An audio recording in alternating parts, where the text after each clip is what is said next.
What's up everyone, who are you all? Today we are back with another blazing Naruto story. What if Naruto woke up in a world where he was every woman's first love? If you enjoy, then please like, share and do comments. And also check the description to original creator for this beautiful creation. For months I've had dreams and nightmares about how perfectly he personifies the world.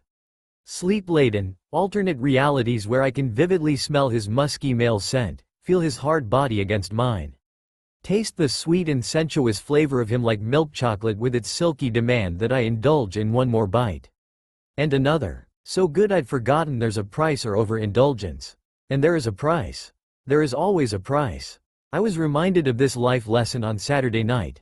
And I know now, no matter what he says, no matter what he does, I will not see him again. It started out as any other erotic adventure with him.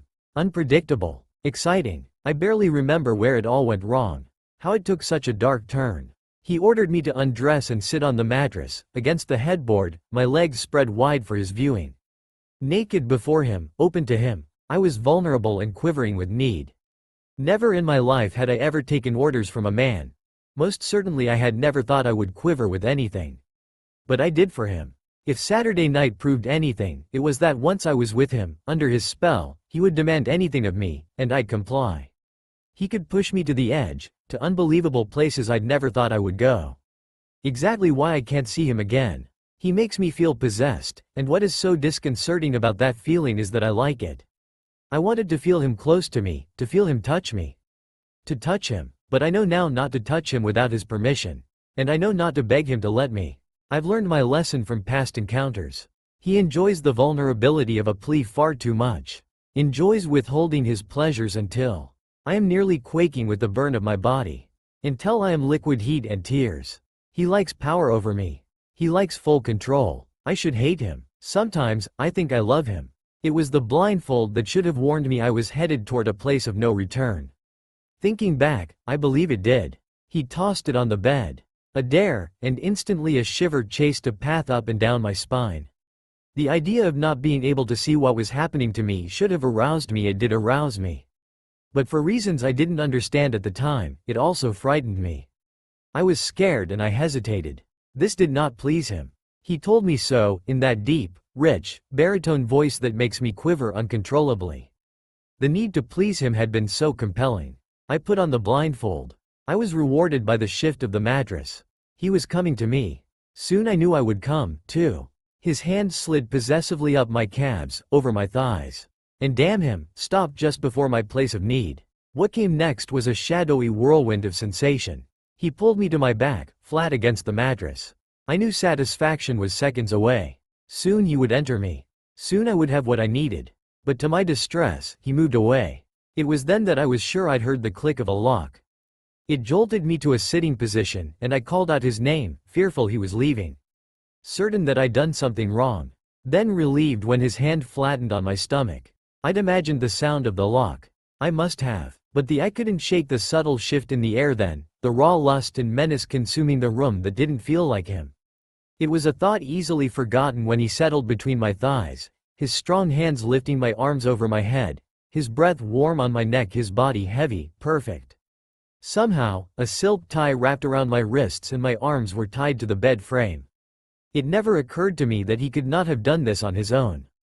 That he was on top of me, unable to manipulate my arms. But then, he was manipulating my body, my mind, and I was his willing victim. He lifted his body from mine, and I whimpered, unable to reach him. Again silence. And the whisk of fabric. More strange sounds. Long seconds ticked by, and I remember the chill that snaked across my skin. The feeling of dread that had balled in my stomach. And then, the moment I knew I would die remembering. The moment when the steel of a blade touched my lips. The moment that he promised there was pleasure in pain. The moment when the blade traveled along my skin with the proof he would be true to his words. And I knew that I had been wrong. He was not dangerous. Nor was he chocolate. He was lethal, a drug, and I feared. A knock on my apartment door jolts me from the seductive words of the journal I've been reading to the point I darn near toss the book over my shoulder. Guilty, I slam it shut and set it back on the simple oak coffee table where it had been left by my neighbor and close friend Ino Yamanaka the night before. I hadn't meant to read it. It was just there. On my table. Absently, I'd opened it, and I'd been so shocked at what I found that I hadn't believed it could really be my sweet, close friend Ino's writing. So I'd kept reading. I couldn't stop reading, and I don't know why. It makes no sense. I, Sakura Haruno, am a high school teacher, and I do not invade people's privacy, nor do I enjoy this kind of reading. I'm still telling myself that as I reach the door, but I can't ignore the burn low in my belly. I pause before greeting my visitor and rest my hands on my cheeks, certain they're flaming red, hoping whoever is here will just go away. I promise myself if they do, I won't read the journal again, but deep down, I know the temptation will be strong. Good Lord, I feel like Ino seemed to feel when living out the scene in the journal, like I am the one hanging on for one more titillating moment and then another. Clearly, 25-year-old women are not supposed to go 18 months without. The worst part is that I've invaded the privacy of someone I care about. Another knock sounds, and I concede that, nope, my visitor is not going away. Inwardly, I shake myself and tug at the hem of the simple light blue dress I still wear from today's final 10th grade English class of the summer. I inhale and open the door to have a cool blast of San Francisco's year-round chilly night air tease the loose strands of my long pink hair that have fallen from the twist of my nape. Thankfully, it also cools my feverishly hot skin. What is wrong with me? How has a journal affected me this intensely? Without awaiting an invitation, Ino rushes past me in a whiff of vanilla-scented perfume and bleach blonde bouncing curls. There it is, Ino says, snatching up her journal from the coffee table. I thought I'd left it here when I came by last night. I shut the door, certain my cheeks are flaming again with the knowledge that I know more about Ino's life than I should. I still don't know what made me open that journal, what made me keep reading. What makes me, even now, want to read more. I hadn't noticed, I say, wishing I could pull back the lie the instant it's issued. I don't like lies. I've known my share of people who've told them, and I know how damaging they can be. I really don't like how easily this one slipped from my lips. This is Ino, after all, who in the past year as my neighbor has become my confidant, the sister I'd never had. Together we are the family neither of us has, or, rather, neither of us wishes to claim. Uncomfortably, I ramble onward, a bad habit brought out by nerves and guilt, apparently. Long day of classes, I add, and I had piles and piles of paperwork to finish up for the summer. Lucky you got to avoid that this year, though I had some great kids I enjoyed. I purse my lips and tell myself I've said enough, only to find I can't help to continue. I only just got home a few minutes ago. Well, thank goodness you have some time off now, Ino says, lifting the journal. I brought this over last night when we'd planned to watch that chick flick together. I wanted you to read a few of the entries. But then Asuma called, and you know how that went. Her lips tilted downward, guilt-laden in her tone. I deserted you like a very bad friend. Asuma being her hot doctor boyfriend. What Asuma wanted from Ino, he got. Now, I know just how true that is. I study Ino for a moment. With her youthful skin, and dressed in faded jeans and a purple tee, she looks like one of my students rather than a 25-year-old teacher herself. I was tired anyway, I assure her, but I'm worried she's over her head with this man 10 years her senior. I needed to get to bed to be ready for today's classes. Well, they're over now and yay for that. She indicates the journal. And I'm so glad to get this back before my date with Asuma tonight. She wiggles an eyebrow. Foreplay. Asuma is going to love this. This thing is scorching hot. I gape in utter disbelief. You read him your journal? I'd never have the courage to read a man such intimate persona thoughts, especially not about him. And it's foreplay? Ino frowns. This isn't my journal. Remember? I told you last night. It's from the storage unit I bought at that auction at the beginning of summer. Oh, I say, though I don't remember Ino saying anything about the journal. In fact, had she, I'm 100% sure I'd remember. That's right. The store auctions you've been attending since you got obsessed with that Storage Wars show. I still can't believe people storage their things and then default and let it go to the highest bidder. And yet they do, Ino says. And I'm not obsessed. I arch my pink brow. Okay, maybe I am, she concedes, but I'm going to make more than double what I would have teaching summer school. You should really consider going to the next auction with me. I've already turned around 2 of the 3 units I bought for big money. She holds up the journal. This came from the last unit I've bought, and it's the best yet. It has artwork I know is going to sell for big bucks. And so far I found 3 journals that are absolutely spellbinding. My gosh, I can't seem to stop reading them. This woman started out like you and me, and somehow got pulled into this dark, passionate place that is terrifyingly exciting. She's right, and I can feel that burn in my belly as I recall the words on those pages. I can almost imagine the soft, seductive words of the woman whispering her story to me. I try to focus on what Ino is saying, but I'm wondering about that woman instead, wondering where she is, who she is. Oh, my, Ino exclaims. You're blushing. You read the journal, didn't you? I blanch. What? Suddenly, I can't talk. I am so not myself right now, and I sink helplessly into an overstuffed brown chair across from Ino, stuck in the trap of my earlier lie. Yes, I read it. Ino claims a couch cushion, narrowing her baby blue eyes on me. Did you think I wrote that stuff? I cast her a tentative look. Well, whoa, she says, clearly taking my reply, or rather lack of reply, as confirmation. You thought, she shakes her head. I'm speechless forehead, you couldn't have read the good parts or there's no way you would think it was me. But you're blushing like you read the good parts. I read some parts that were, pretty detailed. She snorts. And you assumed I wrote them. She shakes her head again. And here I thought you knew me. But heck, I so wish I could live up to that assessment for just one hot night. There is a mysterious eroticism to that woman's life that's just, she shivers. Haunting, she affects me. In some small way it comforts me to know she is affected by the words on those pages as I am, and I don't know why. What in the world do I need comfort for? It isn't logical. Nothing about my reaction to this unknown woman is logical. Once Asuma and I finish with the journal, Ino continues, drawing me back to the conversation. He's going to take pictures of a few intimate pages for potential buyers and we're listing the journals on eBay. They're going to bring in big money. I just know it. I gape, appalled at this idea. You can't seriously intend on selling this woman's personal thoughts on eBay? Heck yeah, I do, she says. Making money is the name of the game. Besides, for all we know, it's fiction. Her words are cold, and she surprises me. This is not the Ino I know. We are talking about a woman's private thoughts, Ino. Surely, you don't know what profit of her pain. Her brows dip. What pain? It sounds like all pleasure to me. She lost everything she owns at auction. That isn't pleasure. I'm guessing her rich man flew her off to some exotic location and she is living life in a grand way. Her voice turns somber. I had to think like that to do this, Sack. Please don't make me feel guilty. This is money I need, and if I didn't do this, some other buyer would have. I open my mouth to argue but relent. Ino is alone in this world, with not family aside from an alcoholic father who doesn't know his own name most of the time, let alone hers. I know she feels she has to have money for emergencies. I know that feeling myself all too well. I, too, am alone. Mostly, but I don't want to think about that right now.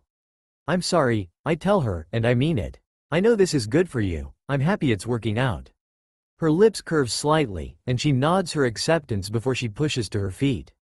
I stand with her and give her a hug. She smiles, her mood transforming into the instant sunshine I so often find she brings into my life. I love Ino. I really do. Asuma and I are looking forward to a bit of that spellbinding action ourselves tonight, she announces mischievously. I have to run. She laughs and waves a few fingers at me. Enjoy your night. I know I will. I sink back into my chair and watch the door close. The sounds of pounding on my door once again takes me from bliss to panic. I sit up in the bed, disoriented and groggy, and eye the clock. 7 in the morning on my first day off from classes. Who the hell is pounding on my door?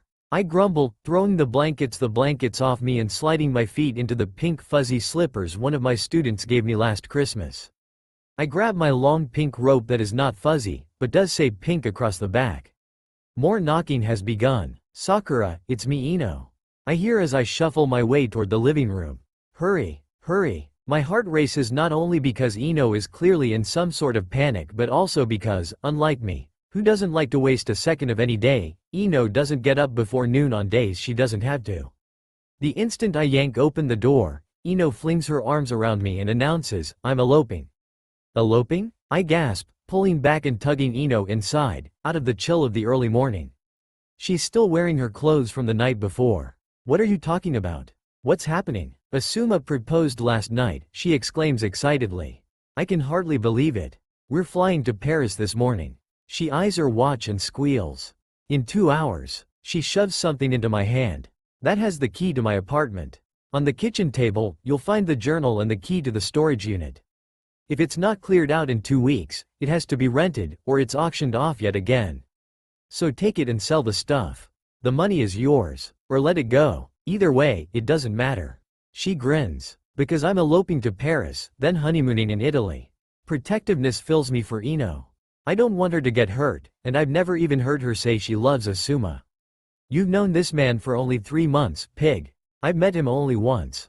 He always, conveniently, got called away when we'd been planning to get together.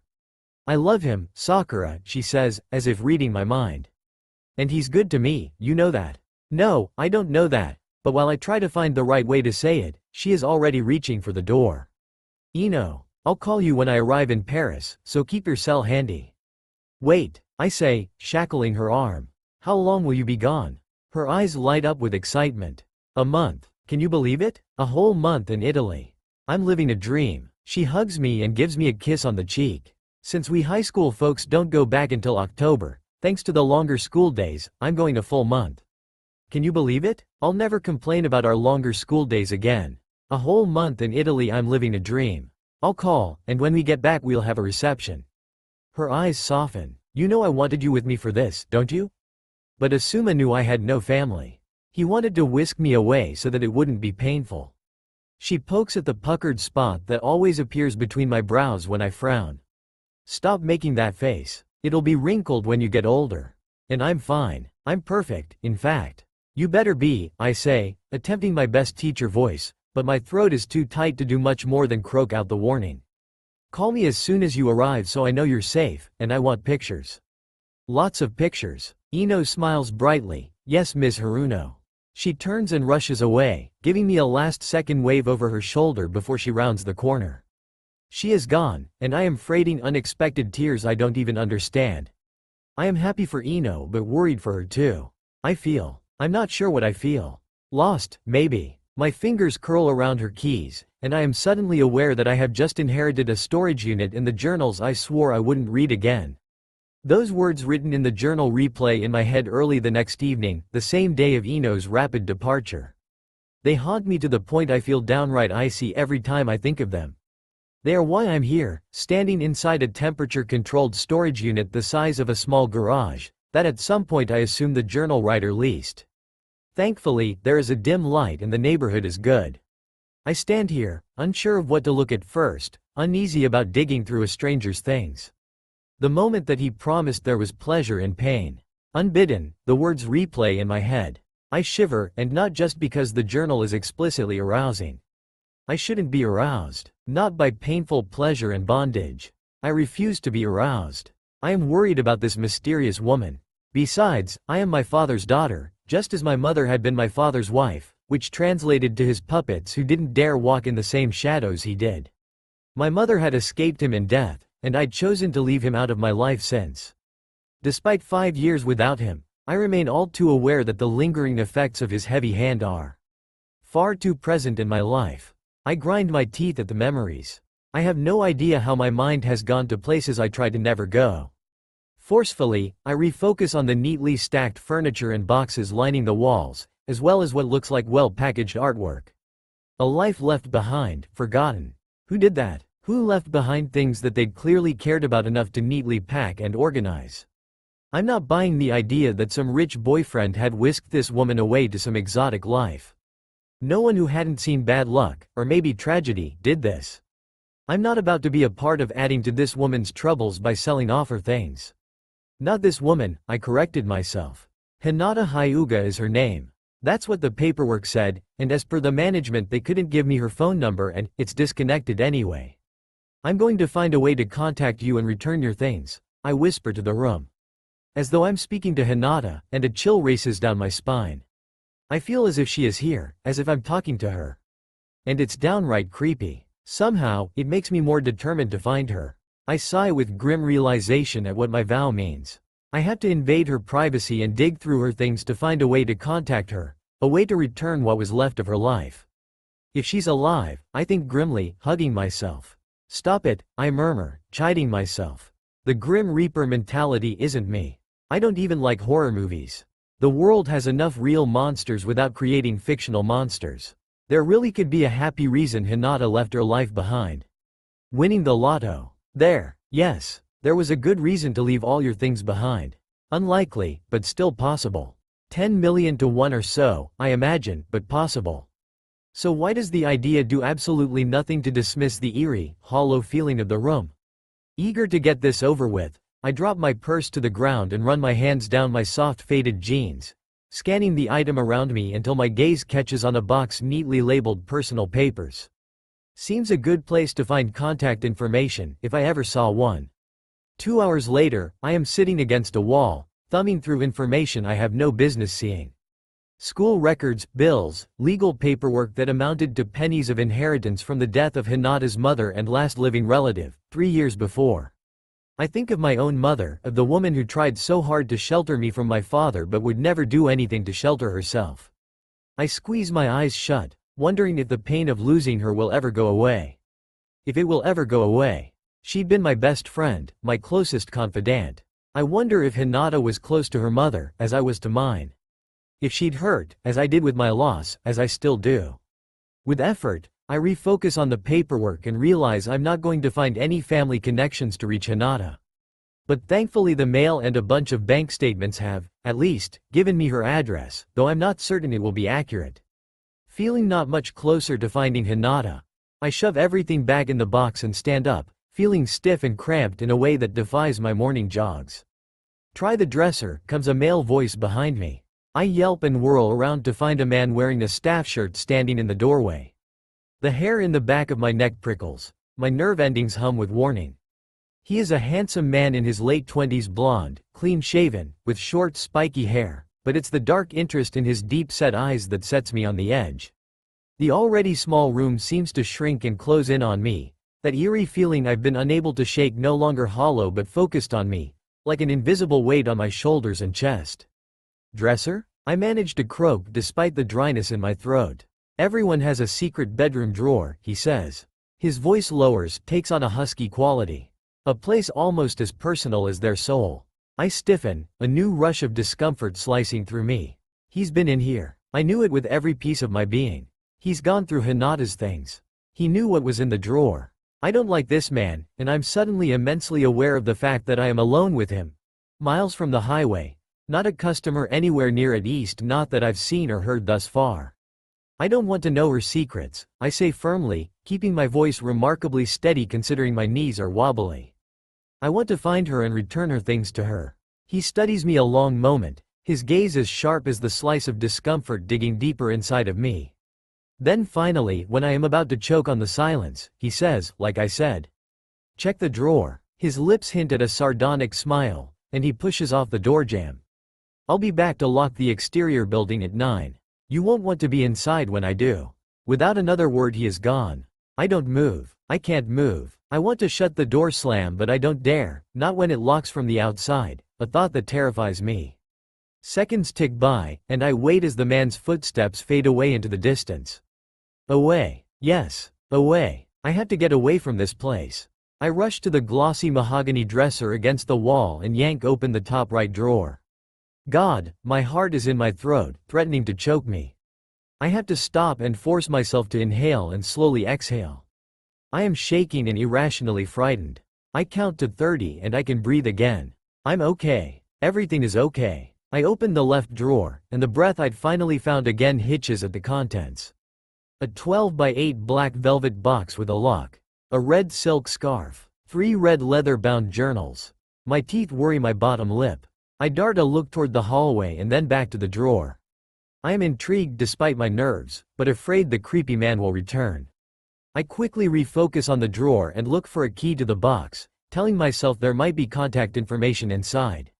That I am not caving to carnal curiosity. I flip open each of the journals, shaking them for loose papers for the key. A brochure falls from inside one of them, and I start to shove it aside, exposing several more brochures in the process. I pick one of them up and read, Allure Art Gallery, San Francisco. They are all Allure brochures. Allure is the largest, most prestigious gallery among San Francisco's many. I remember Ino mentioning art she's found in the unit. It appears that despite our vastly loved lives, Hinata and I share a common thread in our interest in art. I love everything about art, from the history to the creative process. There was a time when I might have cut off my right arm to work in the art world. It's what I went to school for, what I dreamed of. A dream I'd give up years ago when life, bills, and responsibilities took precedence. A loud crash sounds somewhere outside, and I nearly jump out of my own skin. My hands ball on my chest, willing my heart not to jump right through it. Thunder. The sound had been thunder. It is about to storm. Another loud rumble radiates through the walls, echoing as if I am in a cave, almost like an omen of warning telling me to hurry the heck up. Oh good grief, my imagination is running wild, but I won't ignore this feeling of unease. I grab my purse, stack the journals in my arms, which I justify taking because they are my only hope of finding a clue to Hinata's whereabouts. I am about to exit the room, but I hesitate for a moment before turning back and rushing to the dresser to retrieve the box. My hands are still shaking as I manage to juggle the items I'm holding and attach the lock to the storage unit. Quickly, I head down a narrow, dimly lit hallway, past rows of unlocked units like the one I've just left. I feel like I am Alice in Wonderland about to be sucked down the rabbit hole. I exit the garage-style main doorway to find a dark parking lot made darker by the brewing storm. How has time gotten away from me so quickly? I fall into a half-run, half-walk in stealthy silence thanks to my light blue Nike cross trainers, closing the distance between myself and my silver Ford Focus. My keys are still in my purse, and I don't know why I haven't pulled them out before now. I set the items I'm holding on top of the hood with the intent of digging in my purse and manage to drop one of the journals. I reach for it and drop another. Dang it, I mumble, and squat, scooping them up. But the hairs stand up again, and despite the cold droplets of water smacking my large forehead, I don't stand. My gaze shifts to a shadow near the open garage door, and I search to find no one there. I jerk myself upright, stomach lurching. Get in the car. Get in the car. Why are you outside again? Hands shaking now, I dig out my keys and curse the out-of-character paranoia I can't escape. I yank open the car door, throw my purse inside, and get in, the journals and the box awkwardly on my lap. I can't lock the door fast enough. A heavy breath escapes me at the sound of the clicks that seal me inside, and I haphazardly stack the journals and box in the passenger seat. I'm about to start the engine when a tickle of awareness draws my gaze to the side of the building I've just exited, and I gasp. Standing in the shadows, beneath a slim awning, one leg propped against the wall, is the man who'd visited me a few minutes before. Watching me, I turn on the engine and say a silent prayer of thank you when it starts. I can't get out of here fast enough. I'm halfway home when the storm explodes into the city in a fury of pounding rain and vivid lightning. No doubt the reason why, despite its being Friday night, there isn't a nearby parking spot at my apartment complex. Thankful that a boatload of schoolwork to grade had motivated me to buy a purse the size of a suitcase. I cram the box and the journals inside to protect them from the downpour. A wet run later, with water dripping from my hair and clothes, I flip the lights on in my apartment. I can't shut the door and lock it any faster than I could get away from the storage facility. Maybe my imagination is running away with me over the mystery of Hinata Hyuga, but I feel like I am being stalked. That man back at the storage unit gave me the creeps. I shiver just thinking about him. Well, that and I'm dripping wet, and despite the fact that it's August, it's a chilly 51 degrees outside according to the news. Water is puddling at my feet, and I quickly pull the box and the journals from my drenched purse, setting them on the dry carpet before stripping right there in the entryway. My tan carpet is a dirt magnet, but renting means you take what you can get. I start for the bathroom and hesitate, backtracking to grab my cell phone because it makes me feel better to have it in hand, but I tell myself it's to call Ino. I start a hot bath and dial her number, hoping she might know where to find Hinata and to hear she is safe and happy.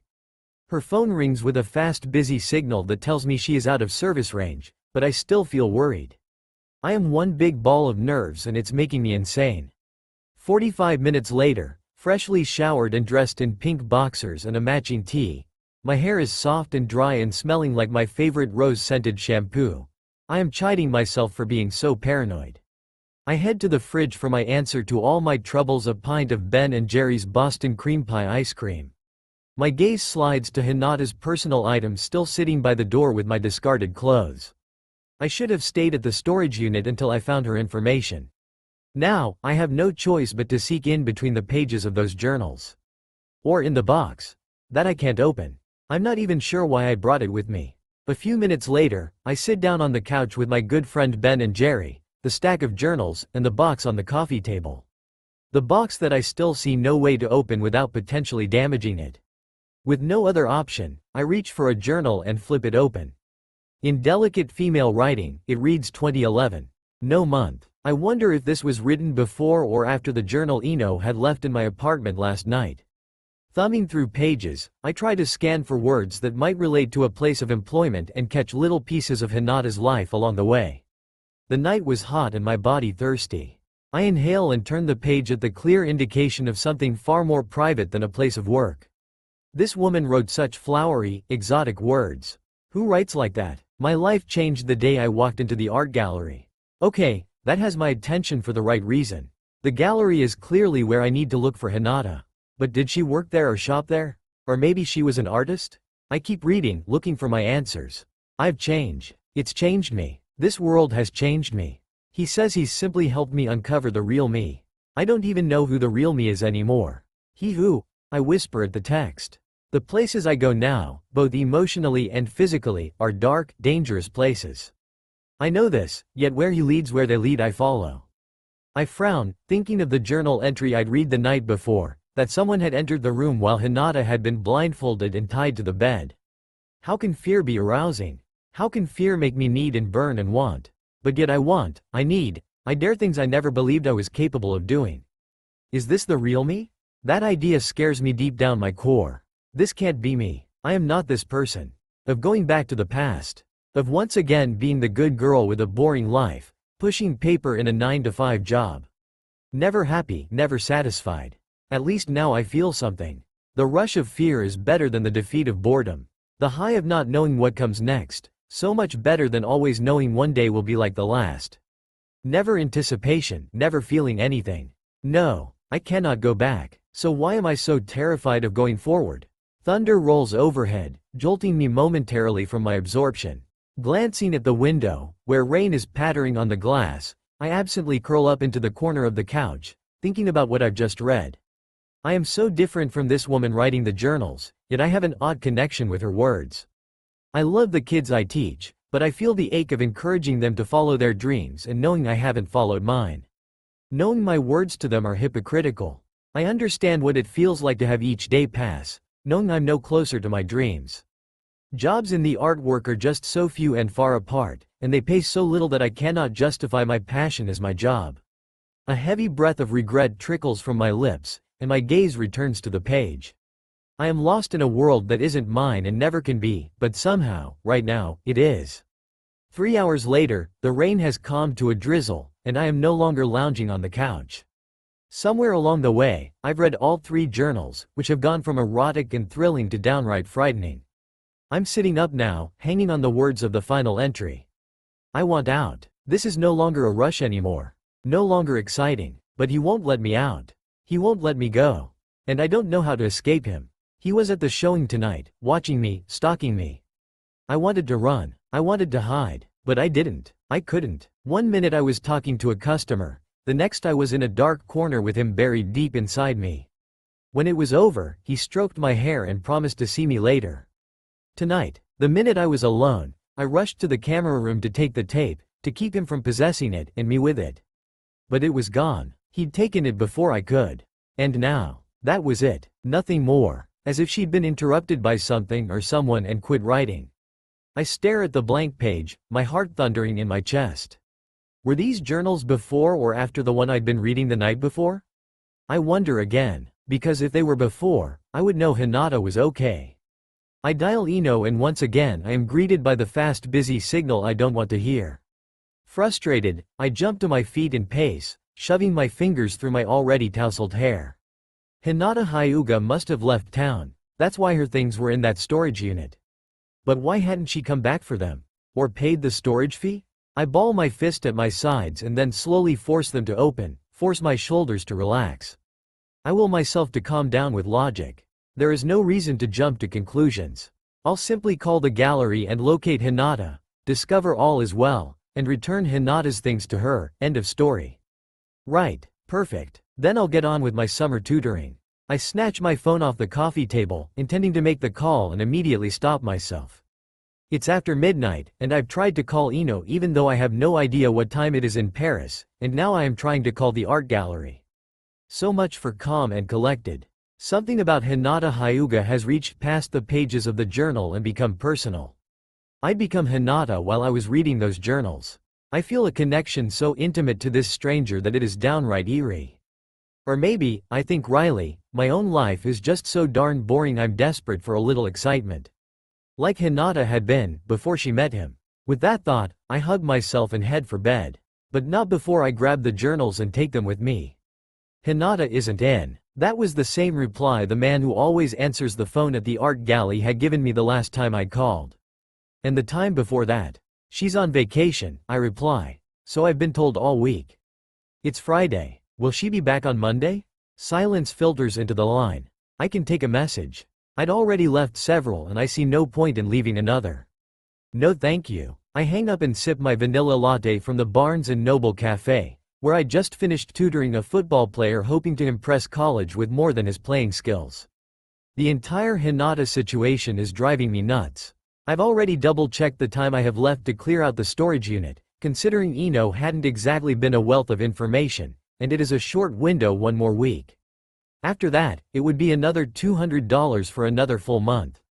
A hard blow to my cash flow on an already tight budget. The manager has given me one extra week free for which I am grateful, but I had to deal with Hinata and do it now. With my laptop already open and powered up, I key in the Allure Art Gallery website, intending to search the staff listing to be sure Hinata's name still appears. Sure enough, Hinata is listed as marketing director. Well, that's good. That has to be a sign she's okay.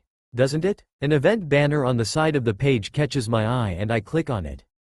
There's a showing at the gallery this Wednesday night and not for some unknown artist, either. A thrill goes through me at the realization that the highly acclaimed artist Kiba Inuzuka is doing a showing.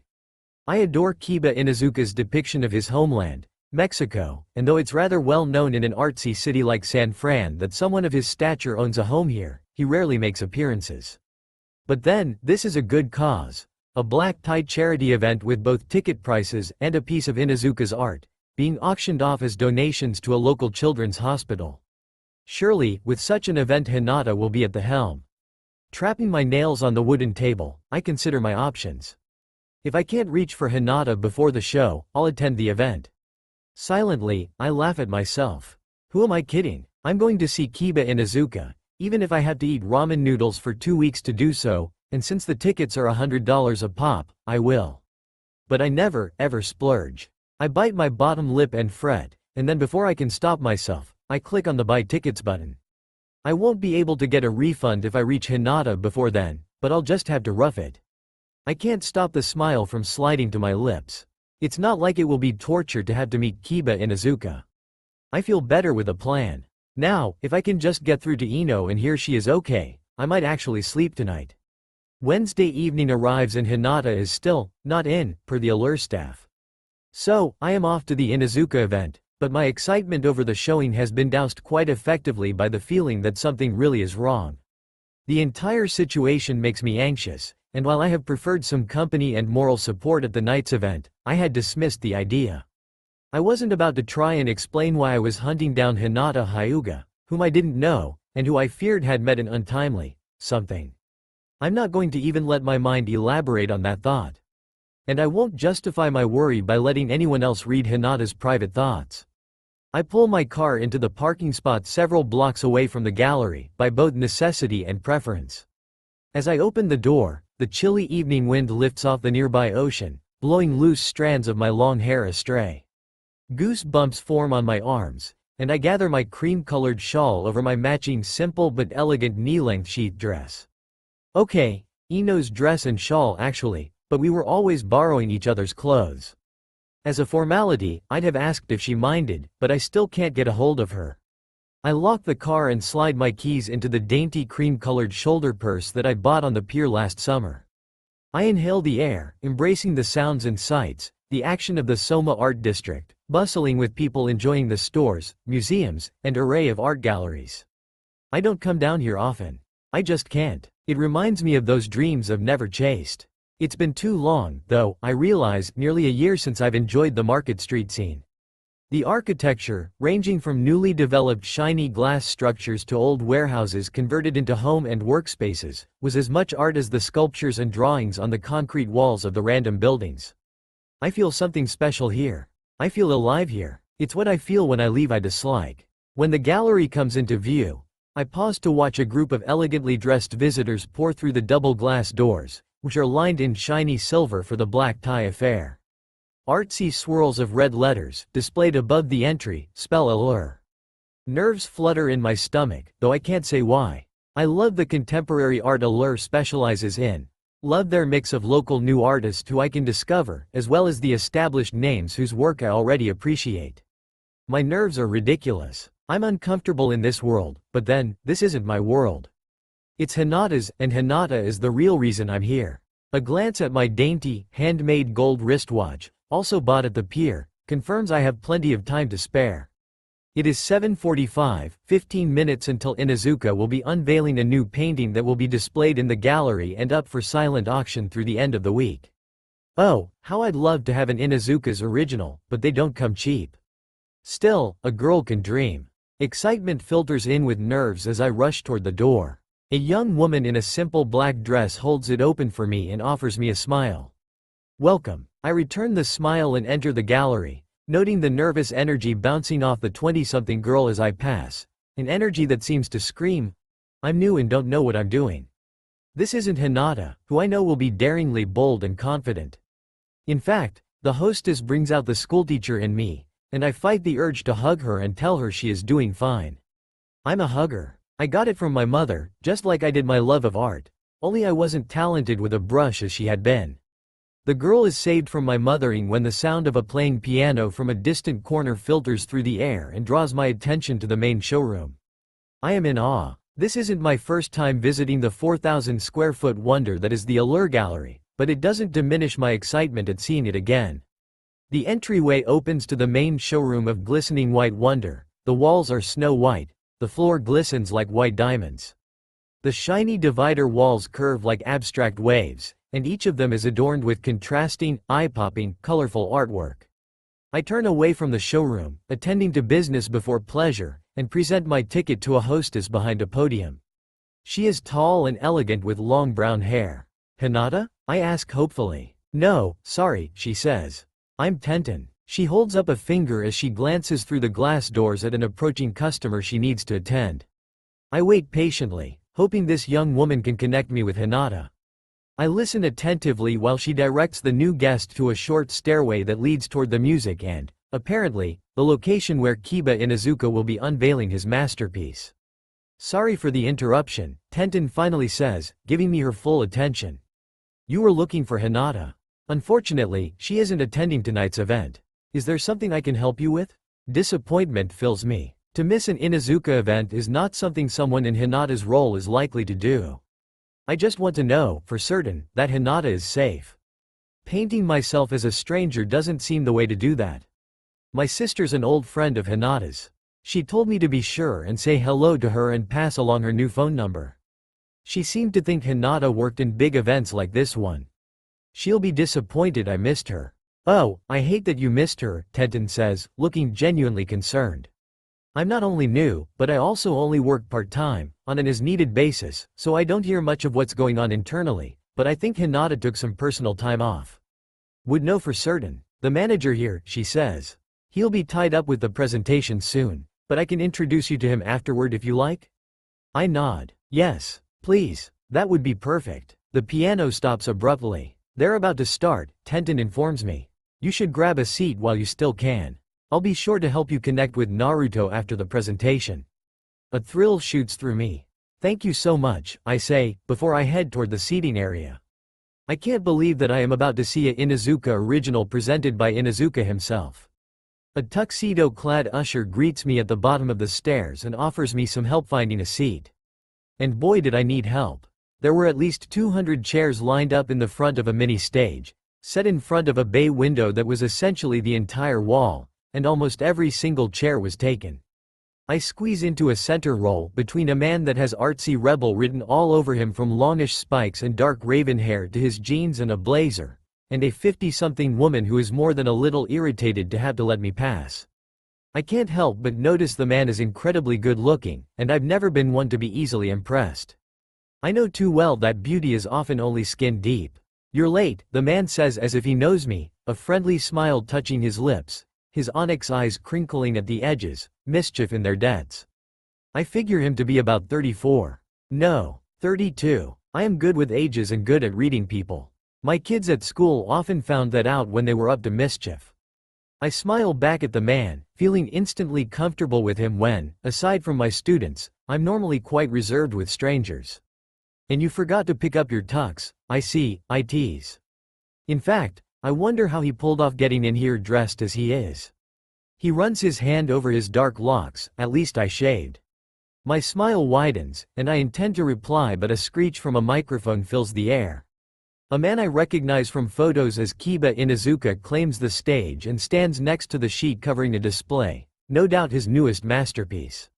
Suave and James Bond-esque in his tuxedo, he is the polar opposite of the man next to me. "Welcome one and all," he says in a voice richly accented with Hispanic heritage, as is his work. "I am Kiba Inuzuka, and I thank you for sharing my love of art and children on this grand evening. And so I give you what I call chiquitos, or in English, little ones." He tears away the sheet, and everyone gasps at the unexpected piece of art that is nothing like he's done before. Rather than a landscape, it is a portrait of 3 children, all of different nationalities, holding hands. It is a well-executed work appropriate for the occasion, though secretly, I had wished for a landscape where his brilliance shone. The man next to me leans an elbow on his knee and lowers his voice. "What do you think?" "It's perfect for the evening," I say cautiously. "Oh, so diplomatic," he says with a low chuckle. "You wanted a landscape." "He does beautiful landscapes," I say defensively. He grins. "He should have done a landscape." And now, Kiba announces, while the betting begins, I'll be circulating the room, answering questions about my many works displayed tonight and hoping to have the pleasure of meeting many of you possible. Please feel free to walk to the stage for a closer look at Chiquitos. Almost instantly, the crowd is standing. "Are you going for a close-up?" I ask the man next to me. "Not much on crowds," he said. Nor Kiba's attempt at portraiture. He winks at me. "Don't stoke his ego when you meet him. It's big enough as it is." He starts moving down the road toward the exit. I stare after him, feeling this odd flutter in my stomach at his departure, curious about who he is. I frown as I repeat part of our conversation in my mind. Kiba. He'd called Kiba Inuzuka Kiba and spoken of his ego as if he knew him. It's too late to find out how he knows Kiba, and portrait or not, I am eager for an up-close look at the featured painting. I have not met Kiba yet and it is disappointing, but I am still thrilled at the opportunity to see his work. Sometime later, I am enjoying a lingering walk through the gallery, exploring the full Inuzuka collection on display, when I spot a display for Sasuke Uchiha, whose work I studied in college. He, too, had once been a local, but I seem to remember his moving to Paris. Excitedly, I head toward his work. His specialties are urban landscapes mostly of San Francisco, both past and present, and portraits of real subjects with such depth and soul they steal my breath away. I join an elderly couple inside the small room, where they debate over which of several landscapes to purchase. Unable to stop myself, I join in. "I think you should take them all." The man scoffs. "Don't go giving her ideas or you'll both put me in the poorhouse." "She gets one for above the fireplace." "Stingy man," the gray-haired woman says, shoving his arm playfully and then eyeing me. "So tell me, honey," she motions between 2 pictures. "Which do you think is a better conversation piece, of these 2? I study the 2 choices, both black and white, though Uchiha often uses color. One is a downtown shot of San Francisco in the midst of hurricane-like weather. The other is of the Golden Gate Bridge shrouded in clouds, the skyline of the city peeking out from behind it. A tough choice, I say thoughtfully. Both have a dark, edgy feel to them, and both have the wow factor. I indicate the stormy downtown scene. I happen to know that one depicts the impact Hurricane Nora had on the city back in 1997. To me, that makes for a conversation piece, and a little bit of history to boot, right there in your living room. "You are so right, dear," the woman says, her eyes lighting up. "This is the one." She casts her husband an expectant look. It's perfect, I had to have it. Then have it you shall, her husband declares. I smile at the woman's joy, but not without a bit of art envy.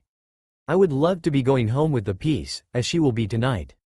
I understand you had a question for me, a male voice says, pulling my attention toward the display entryway where a man with neatly trimmed blonde hair stands. He is tall and confident, an air of ownership about him. And his eyes, they're the most unique ocean blue I've ever seen. I'm Naruto Uzumaki, he says, the gallery manager. And it looks like I owe you more than an answer to whatever your question is. It appears I need to thank you for assisting my customers. He glances at the couple. I take it you've made a selection? Indeed we have, the husband says, clearly pleased to have his wife make a decision.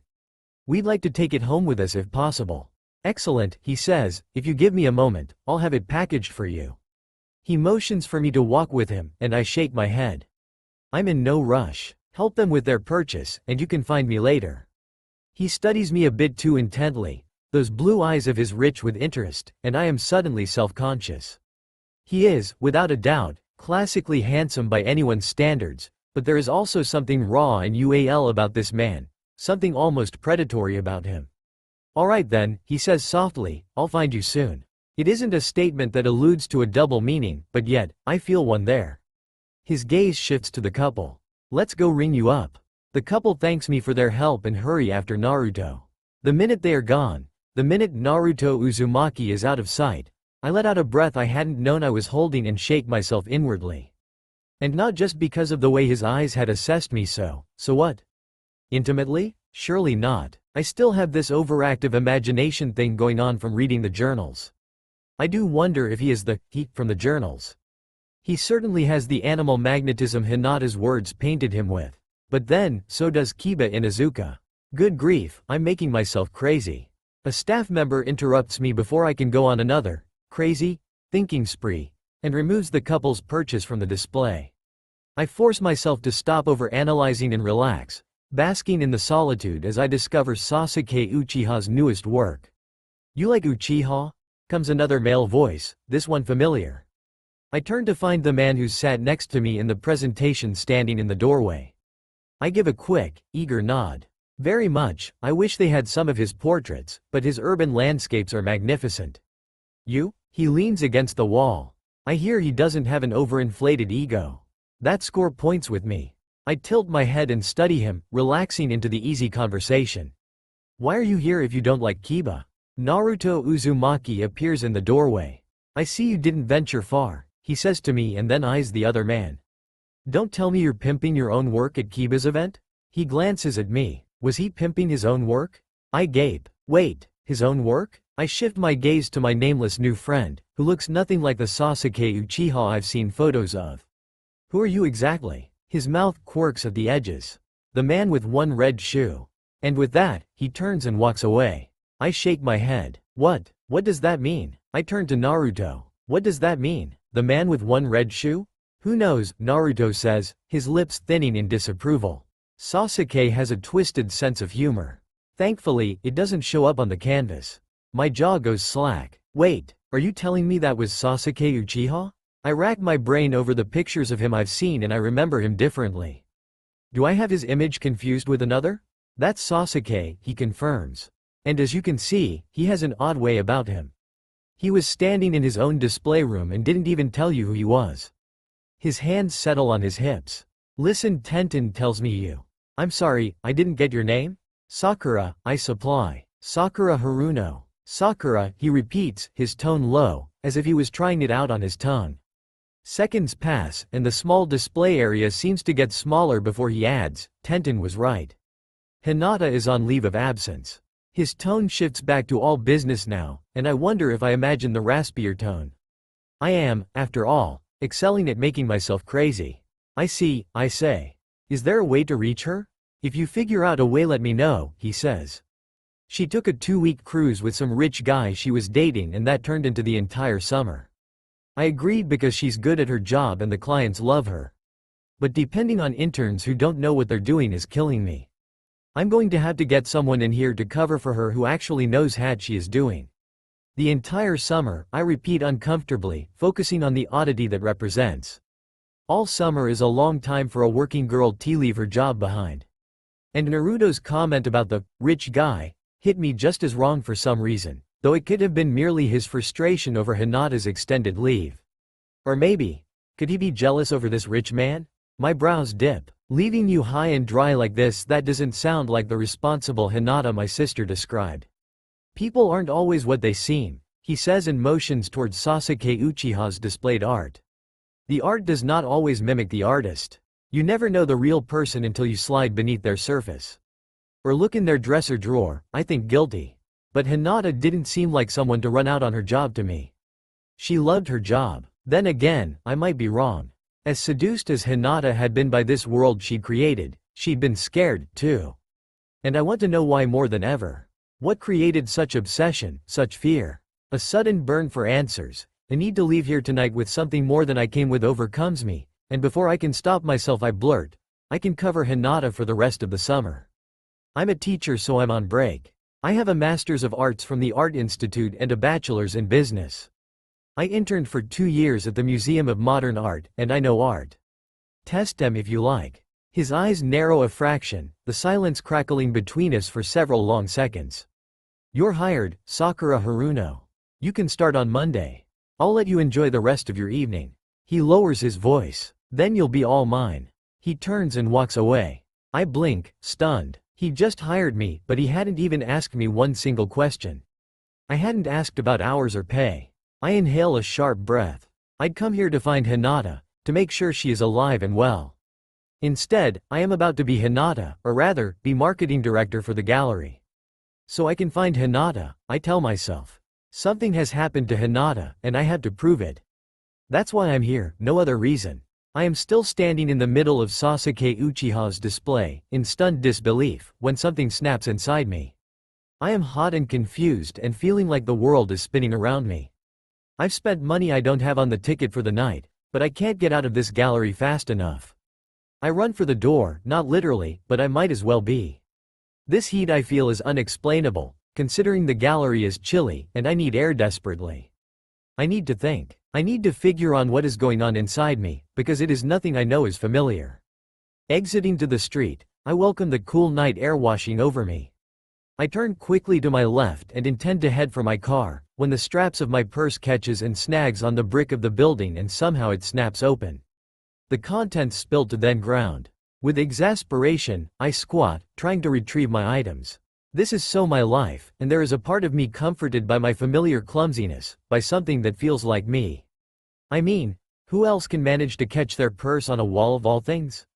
Need some help? My gaze shoots upward to find Sasuke Uchiha at eye level, and for a rare moment in time, I can't find the words to ramble with my nerves. While I felt comfortable with him inside the gallery, I am dumbstruck now that I know who he is. He is brilliant. He is also very, very incredibly good looking and squatting down on the ground with me, which somehow feels wrong. This night has me feeling as if I am in the Twilight Zone. There is no other explanation for how bizarre it is. No, I manage. Thank you. I got it. It's a little purse. Doesn't hold much. I scoop my lipstick and a tiny wallet, and slide them back inside the bag before pushing to my feet. He grabs my keys and stands, towering over my 5 foot 2 inches by a good foot. I hadn't realized how tall he is when he'd been sitting beside me at the Kiba event, or how earthy and deliciously male he smells, but the wind lifts and the scent tickles my nose. He is different from Naruto, not so sophisticated and debonair, more raw and yes, like his scent, earthy. He gives me one of those devastating smiles he'd used on me in the gallery and dangles my keys in the air. You might need these to go wherever you're going so fast. Thank you, I say, and accept them. His fingers brush mine, and electricity charges up my arm, across my chest, and steals my breath. My eyes meet his, and I see awareness in the deep onyx depth of his stare. Only I'm not sure if it's the same kind of awareness I feel. Maybe it's simply that I hide my feelings horribly and he now knows I'm reacting to him, and it amuses him.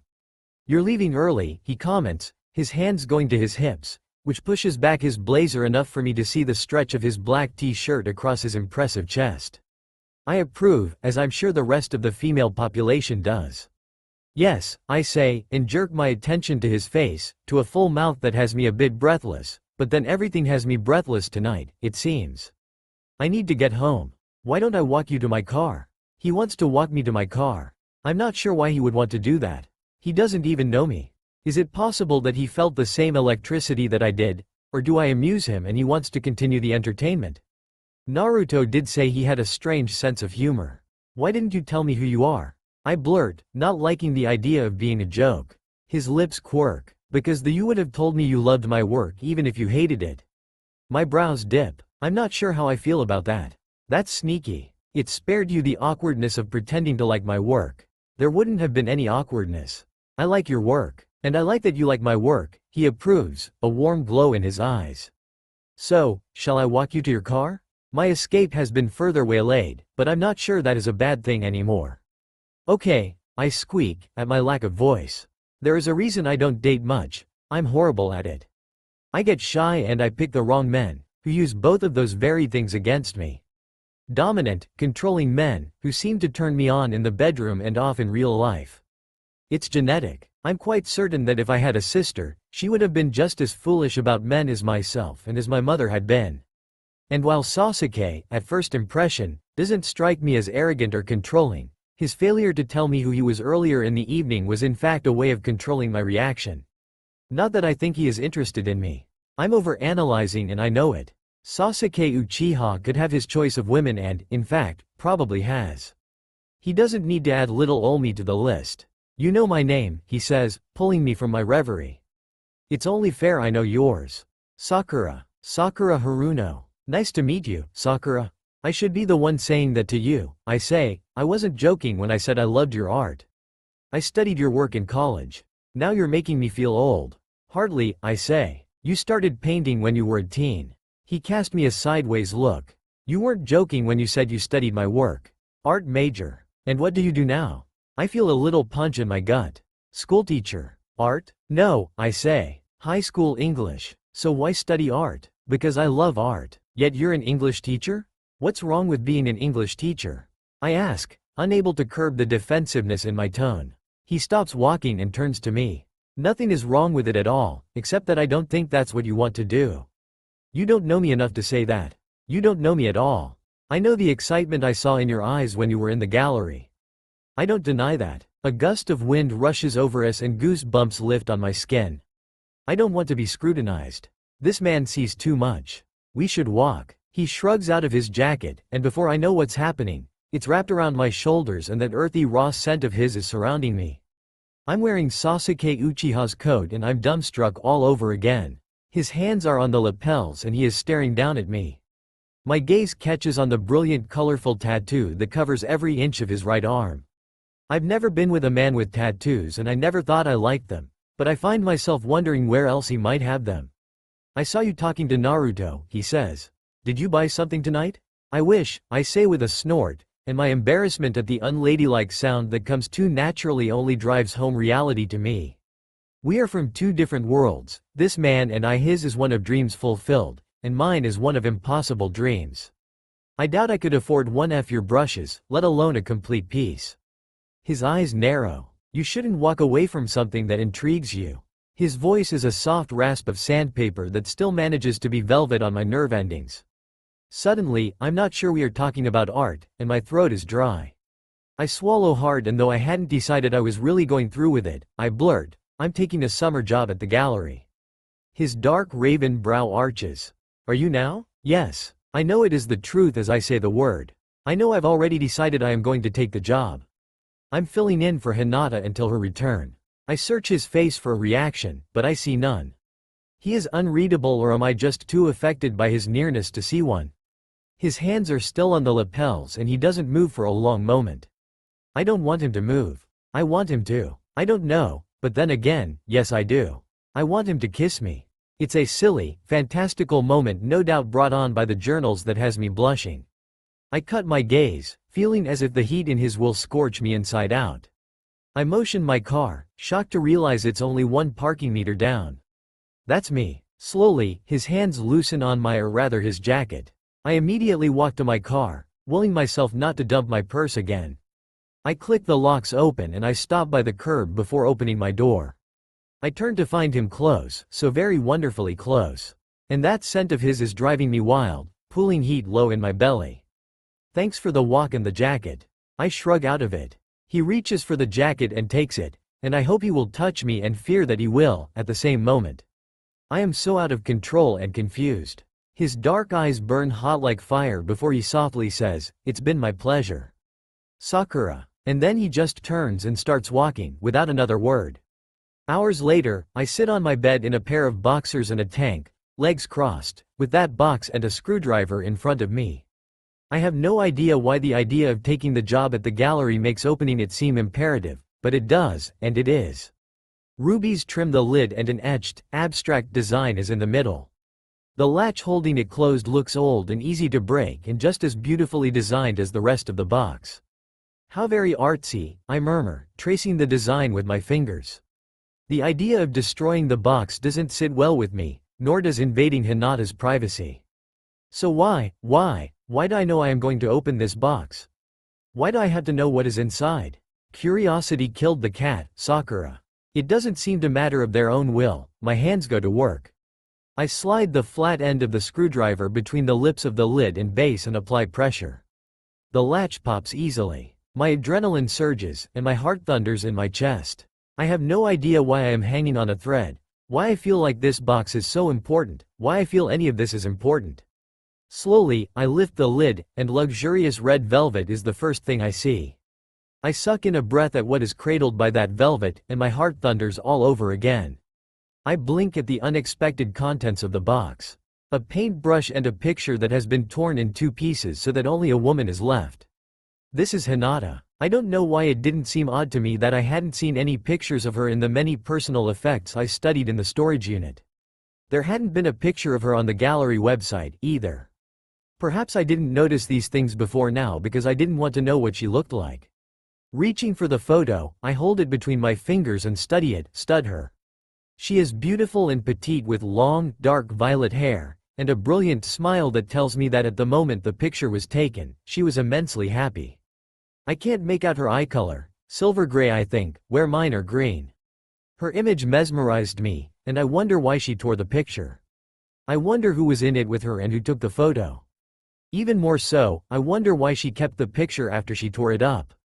My brows furrow as my attention shifts to the paintbrush. It's such an odd thing to save, but then, so is half of a picture. I pick up the paintbrush and run my fingers over the bristles that have a hint of a yellow paint at the tips. The wood bears no marks or logo. It's clearly a sentimental item, which isn't so unexpected really, considering she worked at the gallery. So was the man in the journal an artist? The prospects of who he might be are far-reaching. My stomach knots as I think of Sasuke. I keep thinking about Sasuke and those darker-than-dark onyx eyes. I seal the picture and paintbrush back inside the box and set it on my nightstand. My laptop is also on the bed with me and I power it up before typing Sasuke Uchiha into the search bar and clicking on images. Almost immediately I get photos of two different people and realize that one is an older version of Sasuke. His father had been a famous classical pianist who'd lived in Paris. I don't know how I forgot such a thing, or how I tied the image of father with son, though the resemblance is uncanny. I googled Sasuke and he comes up in Wikipedia. He is 28, not 32, and he's dated a couple of models and an actress. Right, way out of my league, so I have no idea why I read into anything tonight with the man. My lips thin as I note he has never been married. My mother's words come back to me. Any man who isn't married by 35 is either gay or he's got skeletons in his closet. A knot forms in my throat. God, how I miss her, how I wish she was still here so I could call her now. Okay, so maybe I wouldn't call her now and explain my obsession with another woman's life. I bite my lip. Am I obsessed with another woman's life? No, I tell myself immediately, rejecting the idea. If I'm obsessed, it's with her safety. And if Sasuke has skeletons, could Hinata have discovered them and become a liability? It sounds so much like a novel that laughter bubbles from my lips. Besides, with further reading, I realize Sasuke lives in Paris. Sasuke must be here for a visit. He is probably gone already. Unbidden, disappointment fills me. Sasuke is the first man to interest me in well over 2 years, since Sai, the CEO of a large computer company, whom I'd met at a charity event. I'd soon realized he was the kind of man I found alluring for all the wrong reasons. The kind that dominates and controls and makes you feel all feminine and protected. That is, until he shreds everything you know of yourself to pieces. I'm still not sure I understand why he appealed to me, or why men like Naruto, who ooze that kind of power, still appeal to me. I only know that dating men who initially appear sensitive and caring, like I had in the past, doesn't seem to be working for me. Sasuke, well, he doesn't seem to be one of those power control freaks like Naruto, but then I doubt I'll ever see him again. I reach for one of the journals and begin to read. I told him I wouldn't see him again. He told me he'd decide when I see him and when I don't. I should have known I couldn't simply walk away. I should have known he'd come for me, that I, weak as I am, would not be able to resist him. Before I knew what was happening, I was in the storeroom in the middle of the day, with others nearby. He shoved me against the wall and tore down my panties. His lips pressed close to my ear, his breath hot on my neck as he said, "You know the rules, you know I have to punish you." I squeezed my eyes shut because I do know. I know, and not only do I know, I want him, too. That's what I've become, what he's made me. I was wet and aching and all but ready to beg for the very thing I craved, punishment. The first smack of his hand on my ass was pure pain, but I didn't scream, I couldn't scream. Not when I could be heard. But somehow, as it always does, the pain turned to pleasure. The need for him was intense, complete. He entered me and I barely contained my cry, my need. He couldn't fuck me hard enough to suit me. I was powerless to the pleasure that is him. Monday morning, I stand in my bathroom, with my second cup of coffee on the counter next to me, brushing my long pink hair to a silken mass. It is 8 in the morning and I will soon leave for the gallery. "You can start Monday," should have been a lead into my asking what time. Since I had not had enough sense to do so, I decided before bed to wake up early enough to arrive 30 minutes before opening. With a brush of powder, I finish my makeup and step into the emerald green dress, and a black jacket, and black heels. Which is my go-to special occasion outfit. The same outfit that I'd worn on my teaching interview years before when, like today, looking professional was the goal. I am, after all, attending to adult needs rather than those of high school kids wearing jeans and t-shirts. I never opted for jeans myself, though some of the faculty did. My youthful appearance needed the intimidating effect of high heels and skirts. With high school students, respect can go a long way. I inspect my appearance in the full-length mirror behind the door in approval. It's not Chanel or Dior, like many of the gallery customers will favor, but on my budget, it will have to do. After finishing my coffee, I make my way to the car, and I'm officially as nervous as my students normally are of their first day of school. I can't believe I'm really taking this job. And I feel both terrified and excited. Right, I say to myself. Like there was any doubt you would? Guilt twist in my stomach at the idea of Hinata's potential misfortune being my good fortune. I am not sure I can live with that idea. No one has met with misfortune, I promise myself. I'm going to find out Hinata is perfectly fine and happy, and be able to embrace this world I love, if only for a while. By the time I arrive at the gallery 15 minutes later, I am having doubts about Hinata's safety again. I wonder why, if Hinata is perfectly fine and happy, and I am to believe she has been whisked off to some exotic heaven in a way permanent enough to let her things go, would the gallery say she is returning? I have forever longed to spend my days surrounded by fine art, and I know the day I leave this world behind for mine, it will be painful. But I am on this path now, and in my gut, it feels as if I am doing what I am meant to do. Even as I park in the back of the gallery and get out of my car, my heart feels like it might explode from my chest. I cross the small employee parking lot, and after trying the door and finding it locked, I knock. The young girl I'd wanted to hug the night before appears and smiles a warm welcome before opening the glass door. "You must be Sakura." "That's me," I say, and return her smile. "I guess you heard I was coming?" "Yes, and I'm so glad you're here." She is wearing a pale pink dress with a pin clip in her dark hair that makes her look even younger than when I'd first met her. We really are short-staffed. So this is a blessing. I enter and let the door shut behind me. The woman or girl doesn't seem worried about relocking it, which concerns me. This might be a small gallery, but it is considered one of the most prestigious, with highly sought-after art and plenty of money moving through the place. "I'm Hanabi," she declares. "I'm an intern for the next year, working as the receptionist." "Nice to meet you, Hanabi," I say. "Naruto's having breakfast with Kiba this morning to discuss the show last week." She motions with her head. I'll show you your new office. I hesitate before following, and at the risk of offending Hanabi, I turn and lock the door. I give her an apologetic smile. Sorry, I'm an art fanatic and the idea of someone busting in here and stealing some of the art is enough to make me downright nauseous. She pales visibly. Thank you. Naruto would have been furious to find it unlocked. The discomfort and true fear that rolls off her is disconcerting. I know right then that the protectiveness I had felt for her last night was going to become a common theme. I fall into step with Hanabi, and we head down the narrow hallway, behind the art displays. Naruto's a though boss, I take it? She gives me a quick glance. He's rich, good-looking and pretty much perfect. That's what he expects here, too. I'm not always good at being perfect. Other people's perfection is a facade we create when we are second-guessing ourselves, I tell he, but deep down, even in the short meeting I had with Naruto, I agree with her assessment of him. Well, except the rich part. I have no idea if he has money, but if he does, it's not from simply managing an art gallery. Hanabi murmurs skeptically. I guess I do second-guess myself around him, but only because he's so intimidating. When the man looks at me, I feel like I'm going to come unglued. I picture the intense blue eyes of his, and just the idea of seeing Naruto again has my adrenaline racing and I am not quite in touch with myself enough to know why. Since I have no intention of sharing this with Hanabi, I smile with encouragement instead. I bet we can make him a little less intimidating if we stick together. She gives me a bright smile. I like that idea. I warm at her response, and the schoolteacher and nurtures in me is certain I am so going to be her mama bear. We enter another hallway that is lined with various works of art that I barely refrain from inspecting. There will be time for that later. I'll introduce you to the staff when they arrive, Hanabi informs me. There are 7 of us in total, aside from you, 2 of whom are part-time interns. They're all coming in late after working an event we had last night. How'd you get so lucky to come in early?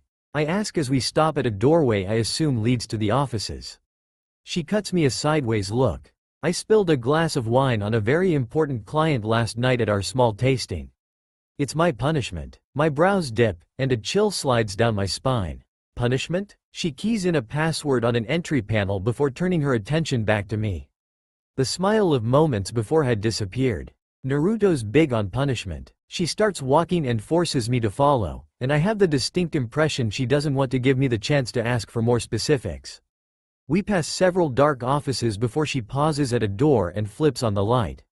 You'll be working in Hinata's office. I don't move. I stand there, feeling icy cold, as I remember the journal entry from the night before. You know the rules, you know I have to punish you. I walk into Hinata's office and the scent of roses flares in my nostrils. Searching the room, I find a small candle on the shiny cherry wood desk that, while not burning, seems the logical source of the sweet floral perfume. The little personal touch I assume to be Hinata's reminds me that I am here to find her and punches me in the gut when it should be encouraging, a sign of her return. Searching for more of that encouragement I should be feeling, I glance at the 2 bookshelves to my right, where various art books are displayed on the stands and a dozen or so others are shelved, and find nothing to cling to. If you hit the red button on your phone, you'll reach the intercom to my desk, Hanabi murmurs. Great, I say, stepping behind the desk and stuffing my purse into a drawer. I can't seem to get myself to sit down in the red leather chair. In her chair, what's my extension? I ask because I'm trying to buy time to snap out of the uneasy feeling tingling through my nerve endings. 4, Hanabi replies. My gaze lifts and my breath hitches at the sight of the painting on the wall directly in front of me. I think she says something else but I don't know what. I am riveted by the fine strokes of brilliance done by none other than the famous American painter Georgia O'Neill. I know now why there had been a keypad password to enter the back offices, and the candle suddenly has more significance because this glorious oil on canvas features red and white roses. It must be worth a cool 30,000, and I can't imagine it's not real to be here in the gallery. It is spectacular, and it is on the wall I will be staring at every day. The same wall that Hinata has stared at each day she's been here. From Naruto's personal collection, Hanabi informs me, clearly noting the way I'm gaping. He has a piece in every office. I jerk my attention in her direction to find her leaning on the doorframe. His personal collection? She gives a nod. His family owns a number of art galleries and an auction house in New York called Riptide. She explains. He changes out the pieces every few months from what I understand. We actually have customers who schedule appointments to see what he brings next. Stunned at this news, I am once again at rare stage of speechlessness at the mention of one of the most elite auction houses in existence, selling everything from celebrity to fine art. She laughs without humor, a hint of unease in its depths. Everyone wants a piece of that man. I tilt my head to study her, noting the emphasis on everyone. You included Hanabi? With a wave of her hand, she dismisses that idea. I am so beneath him and most of the customers who come in here. Her insecurity washes over me, stirring old feelings I don't like but I can identify with. That's not true. You are not beneath him, or anyone, for that matter. I appreciate that, but after this summer, I've decided that geology and dig sites are where I belong. A little dust and sun will do me better than champagne and fine art. Don't make that decision because you feel underneath Naruto. Her expression turns solemn. I'm not. She seems to consider her words and decide against them, instead motioning over her shoulder. Why don't I show you the break room? I need to get some coffee started, and there's some paperwork for you to fill out. I can explain while I make it. A few minutes later, Hanabi has shown me the exact measure of coffee Naruto wants used if I'm ever the first one to arrive, and I'm sitting at a small wooden table across from her as she fills 2 ceramic cups. No styrofoam like in the teachers long for this place. How long has Hinata been gone? I ask. Hanabi sits down across from me. Well, she ponders thoughtfully, pouring sugar into her coffee as I opt for straight powder creamer. I started 2 months ago and she was already gone, so at least that long. She must have something pretty serious going on. No one has ever said, at least not to me, and I'm just glad Naruto looked at the summer schedule and decided to hire. She slides a piece of paper in my direction. That's the summer schedule. I glance over a calendar with growing excitement as I note weekly wine tastings, several exciting artists who will be visiting, and a number of private parties. This is the world I have longed to live in for, well, ever. It's a busy schedule, right? Hanabi asked, seeking my agreement.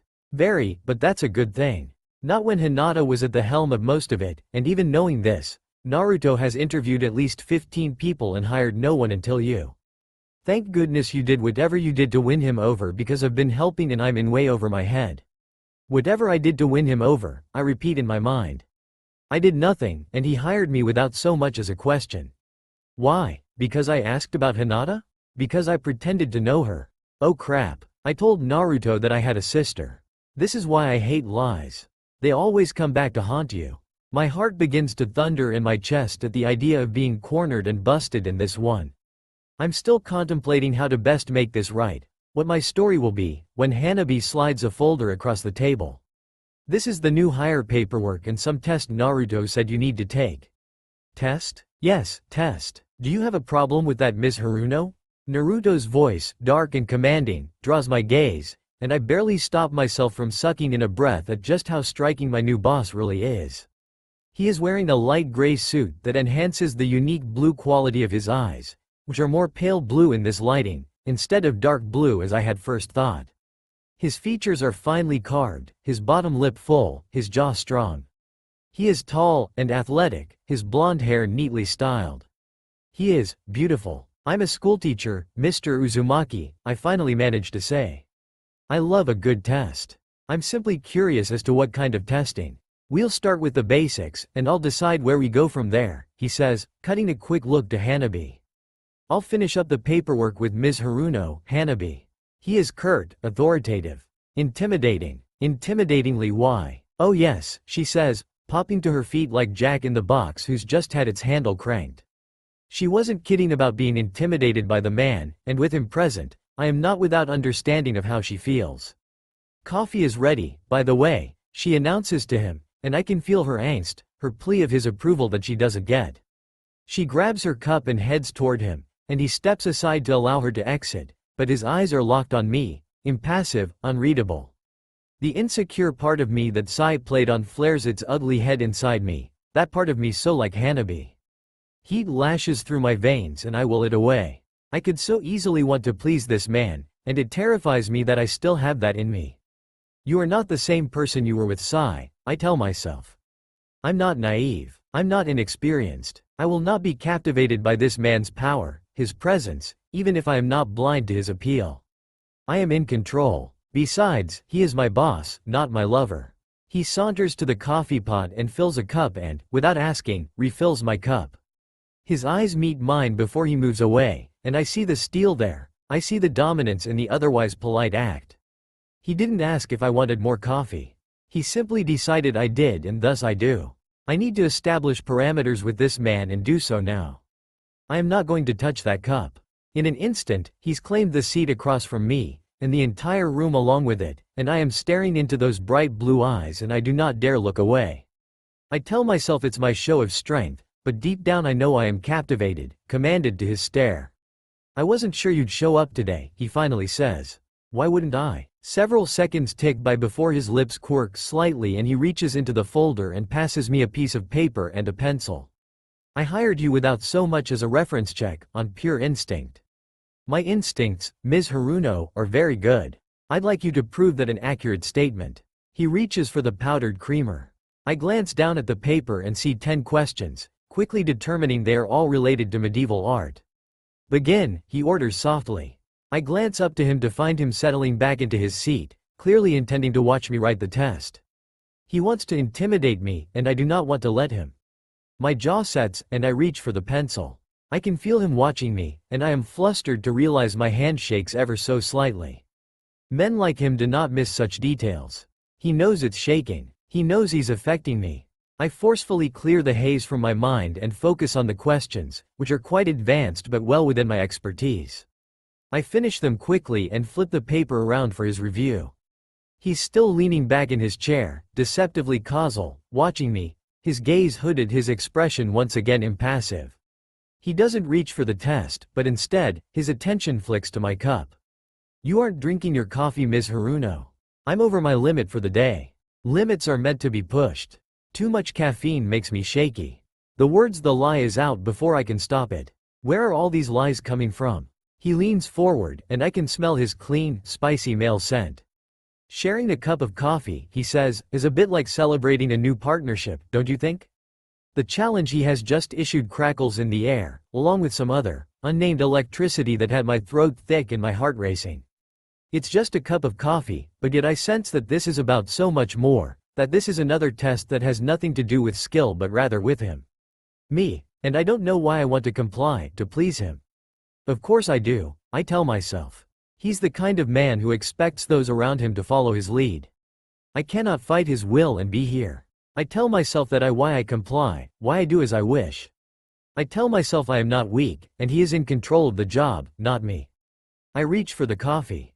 I sip from the nearly cold beverage, peeking at my new boss from under my lashes as he reviews my test.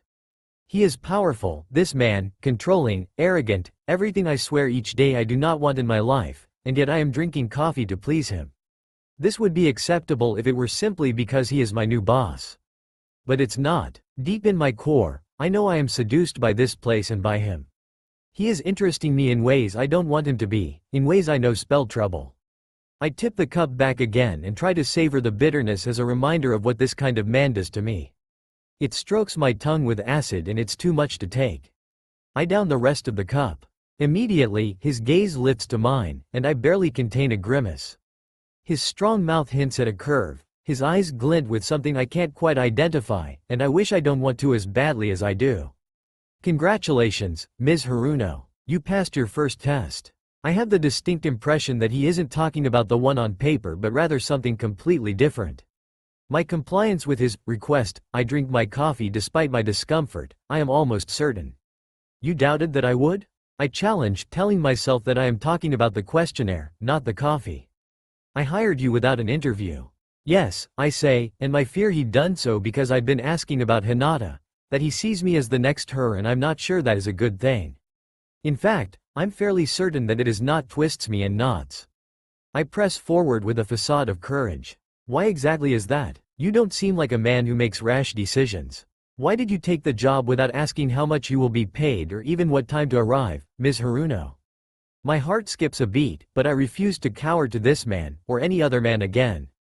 I've lived that experience too many times in my life. Because I love art and I have the summer off. And since I know more about the gallery than you do about me, it wasn't an uneducated decision. That puts the ball back in your court, Mr. Uzumaki. Why hire me without an interview? He does not appear amused by my counter. In fact, I'm not sure he isn't a bit irritated. He studies me for an eternal moment, those silver blue eyes so intense they turn me into ice and fire at the same time.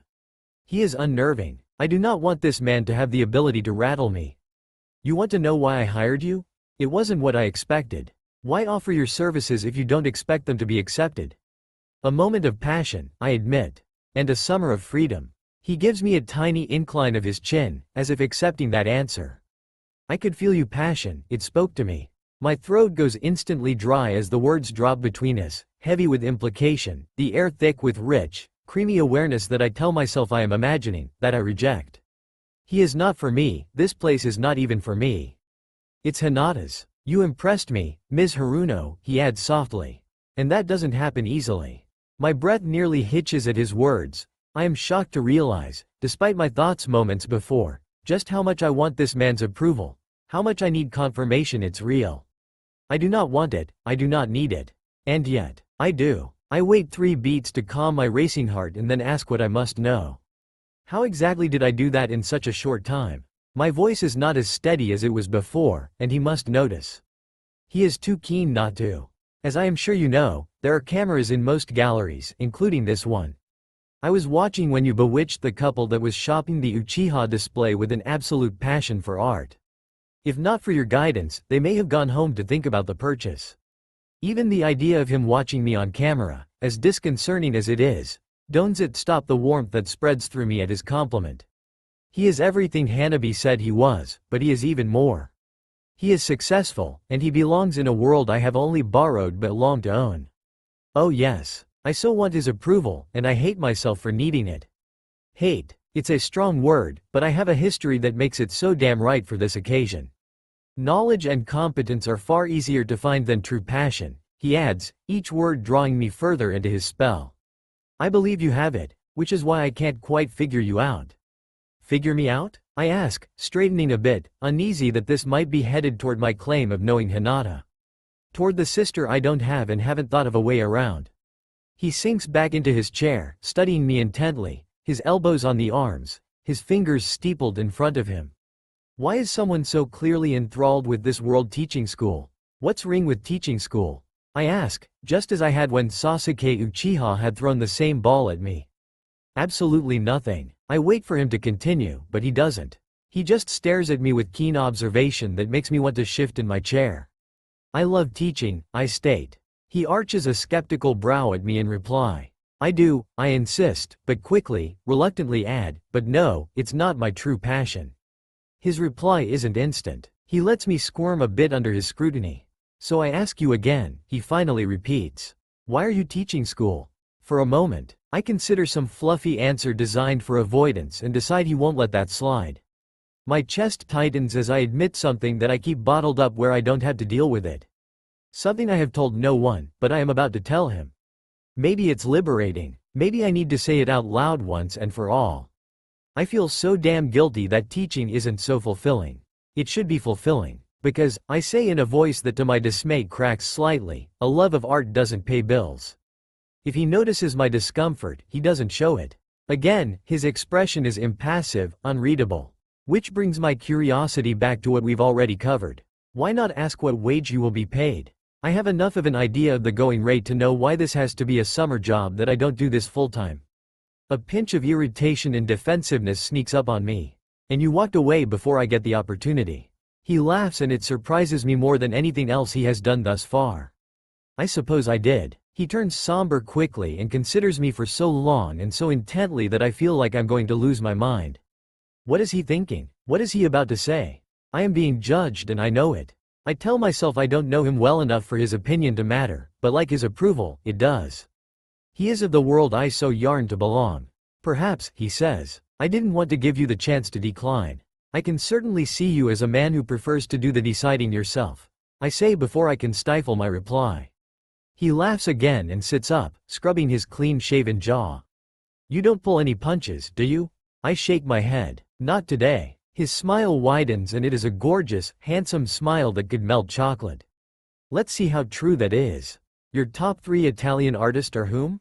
I sit up straighter, my blood pumping, immediately alert. My answer is instant. Present day. Artist and sculptor Marco Perego. Pino Dani for his soft romantic characters. Contemporary Italian master, artist Francesco Clementi, who is one of the most illustrious European trans avant-garde artists today. He arches a brow. No Da Vinci? He's in a class by himself, and it is the expected answer that tells you nothing about my personal tastes. His eyes light, and I think he might be pleased by my answer. Damien Hirst, he says, throwing out the name of a famous artist. I am in my element, and I reply easily. He's in his 40s and already one of the most acclaimed contemporary artists alive. He's worth an estimated $1 billion. In 2008, he sold through Riptide, which your family owns, the full exhibition, Beautiful Inside My Head Forever, with 223 works for $198 million, breaking the record of the most expensive auction by a single artist. A smile lingers on his mouth, the same mouth that I keep looking at with ridiculous obsession, and this time, I know I see the glow of his approval in his eyes.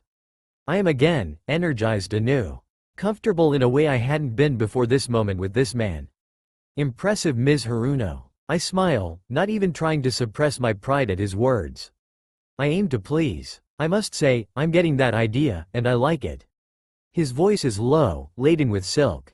I like it immensely. Without warning, the air crackles with a charge that steals my breath. His eyes have darkened with something akin to a predatory gleam. My body responds without permission, tingling with awareness that I don't want to feel yet I do. I am frustrated with myself for being affected by a man I will not dare cross a line with. A man who is dangerous to me, who might as well have been dangerous to Hinata. Excuse me, Mr. Uzumaki, Hanabi says from the doorway. But you have a call. Take a message, he replies, never taking his eyes off me. And despite my vow, I am transfixed by their color, by the intensity of his stare. Hanabi delicately clears her throat. It's Mrs. Uzumaki about the auction that begins in an hour at Riptide. Mrs. Uzumaki? The spell is broken, and I gape. I know I do. I can't stop myself. He sighs and flicks Hanabi a look. I'll call her back in 5 minutes. She's pretty clear she wants to talk now. His tone grows sharper. I'll call her back. Yes, Hanabi says, looking flustered. I'll tell her. My new boss returns his attention to means Hanabi disappears. Mrs. Uzumaki would be my mother, he explains, definite amusement in his eyes now. And just to be clear, the only woman I let boss me around. Unfortunately, as the manager of Riptide, she excels at it. Oh, I say, surprised, and suddenly he is not as nearly intimidating as before. Your mother. I smile yet again. He's a control freak. I know this already, but I think he might not be as bad as I'd feared. I didn't miss the hint of affection to his tone that tells me he loves his mother. I've always thought that says something about a man. Her skill at bossing you around has nothing to do with that maternal bond, then? I am teasing him, and it just happens. I can't stop myself. Perhaps it just might, he admits, and I am pleasantly surprised at the very human admission, the tiny bit of vulnerability he allows me to see with it. He taps the folder. There's plenty of reading for you to do in the folder. Hanabi will get you set up on the computer and then there will be online testing. Pass and we'll talk about just what your role will be here. If you can play with the big dogs, and interact with Riptide quality transactions, I can assure you money won't be an issue. My heart races with his news. Could this really be happening? Could I really have the chance to make art my life? I'll get right on the tests. He leans in closer. I see something special in you, Ms. Haruno. I'm hoping you're going to prove me right. Without another word, he pushes to his feet and leaves the room. I stare after him, my teeth worrying my bottom lip, my heart in my throat. I didn't manage to get an answer about my salary, but I tell myself he's alluded to a sizable package. Most importantly, though, I am frustrated at myself because I haven't asked about Hinata. You will, I promise myself. When the time is right, you will. 30 minutes later, I have managed to claim my new office, on loan from Hinata, of course, which I refuse to let myself forget. Hanabi has already logged me into the computer and headed back to her desk. I am now alone, with the door shut, ready to start to work. I pull up my new email and I have a message waiting from Naruto, or rather, Mr. Uzumaki. I wonder if he intends to stay that formal with me, when I've heard him call Hanabi by her first name. I click on the email. Welcome, Ms. Haruno. You will find a link to a number of tests below. Each is timed evaluation to ensure you cannot use the internet for help, though I'm sure you would never consider doing such a thing. May odds be ever in your favor, and mine as well. Naruto Uzumaki. I laugh at the reference to the Hunger Games, and I am shocked but pleased that my new boss has a sense of humor. I feel silly now to have been so intimidated and affected as I was by him during our meeting. Logically, I know I was responding to this fascination I have with this world, this deep desire to belong here. That wasn't about him at all. It was, and is, about me, about my past, about my ghosts and skeletons I'm being forced to face just by sitting at this desk.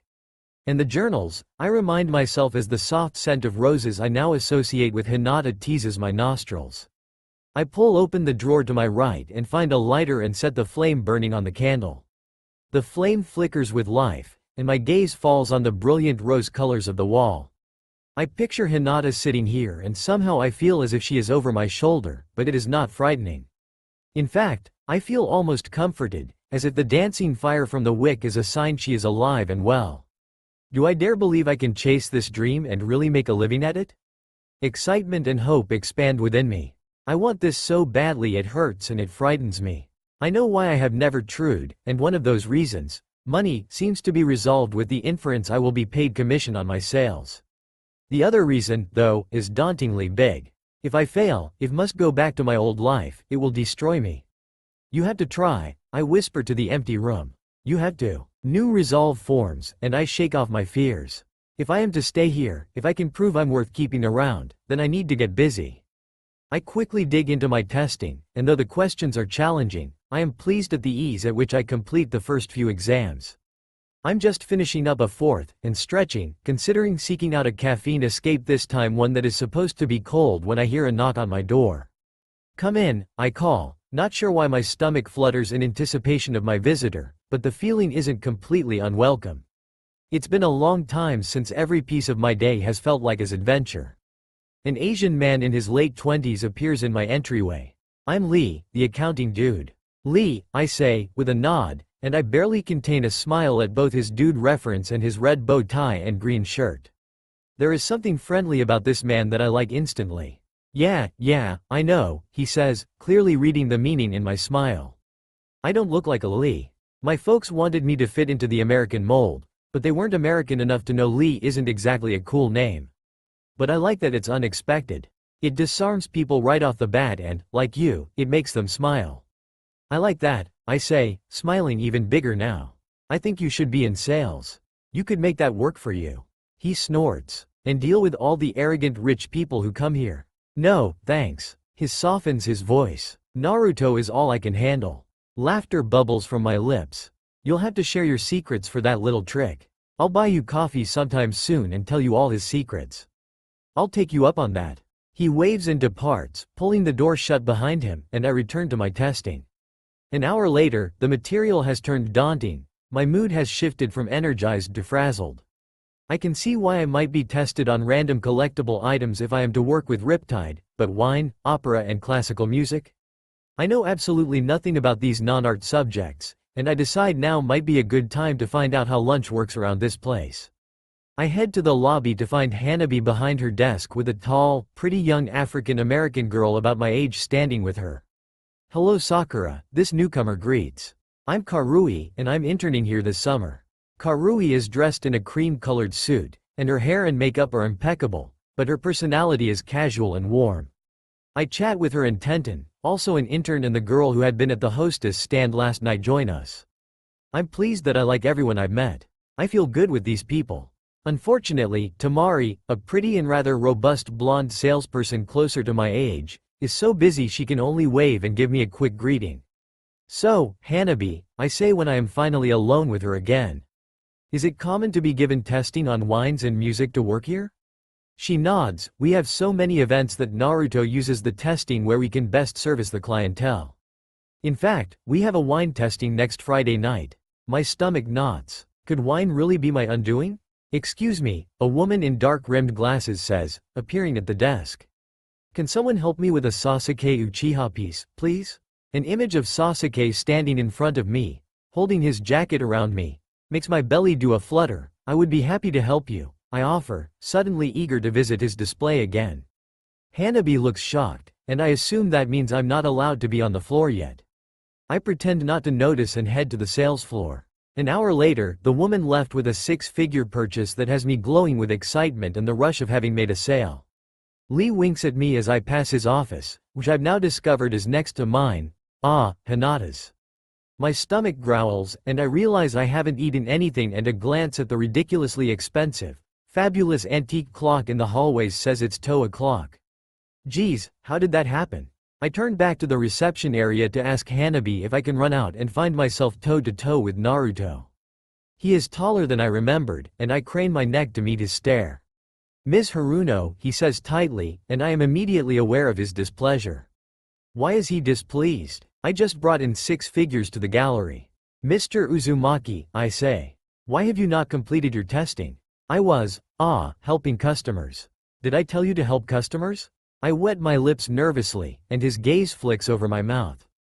Don't think, Ms. Haruno, he says tightly. Do as I say. Old, familiar feelings spiral down my spine. Feelings of inadequacy, of needing to please a moth to a flame that is sure to burn me alive surface. I reject them and straighten. I took every test I'm capable of taking. I don't know wine or opera or classical music. I'm sure you'll find the job-related ones to be exemplary. All the tests are job-related, he corrects, if you wish to operate at a higher level, which I understood you to say you did. Did I get that wrong, Ms. Haruno? There is crispness to my name that was not there before, and I am remotely aware that I am in front of Lee's open office, that he can hear and see everything. No, I reply softly, firmly. You are not wrong, Mr. Uzumaki, and I am shocked to realize I have emphasized his name as he did mine.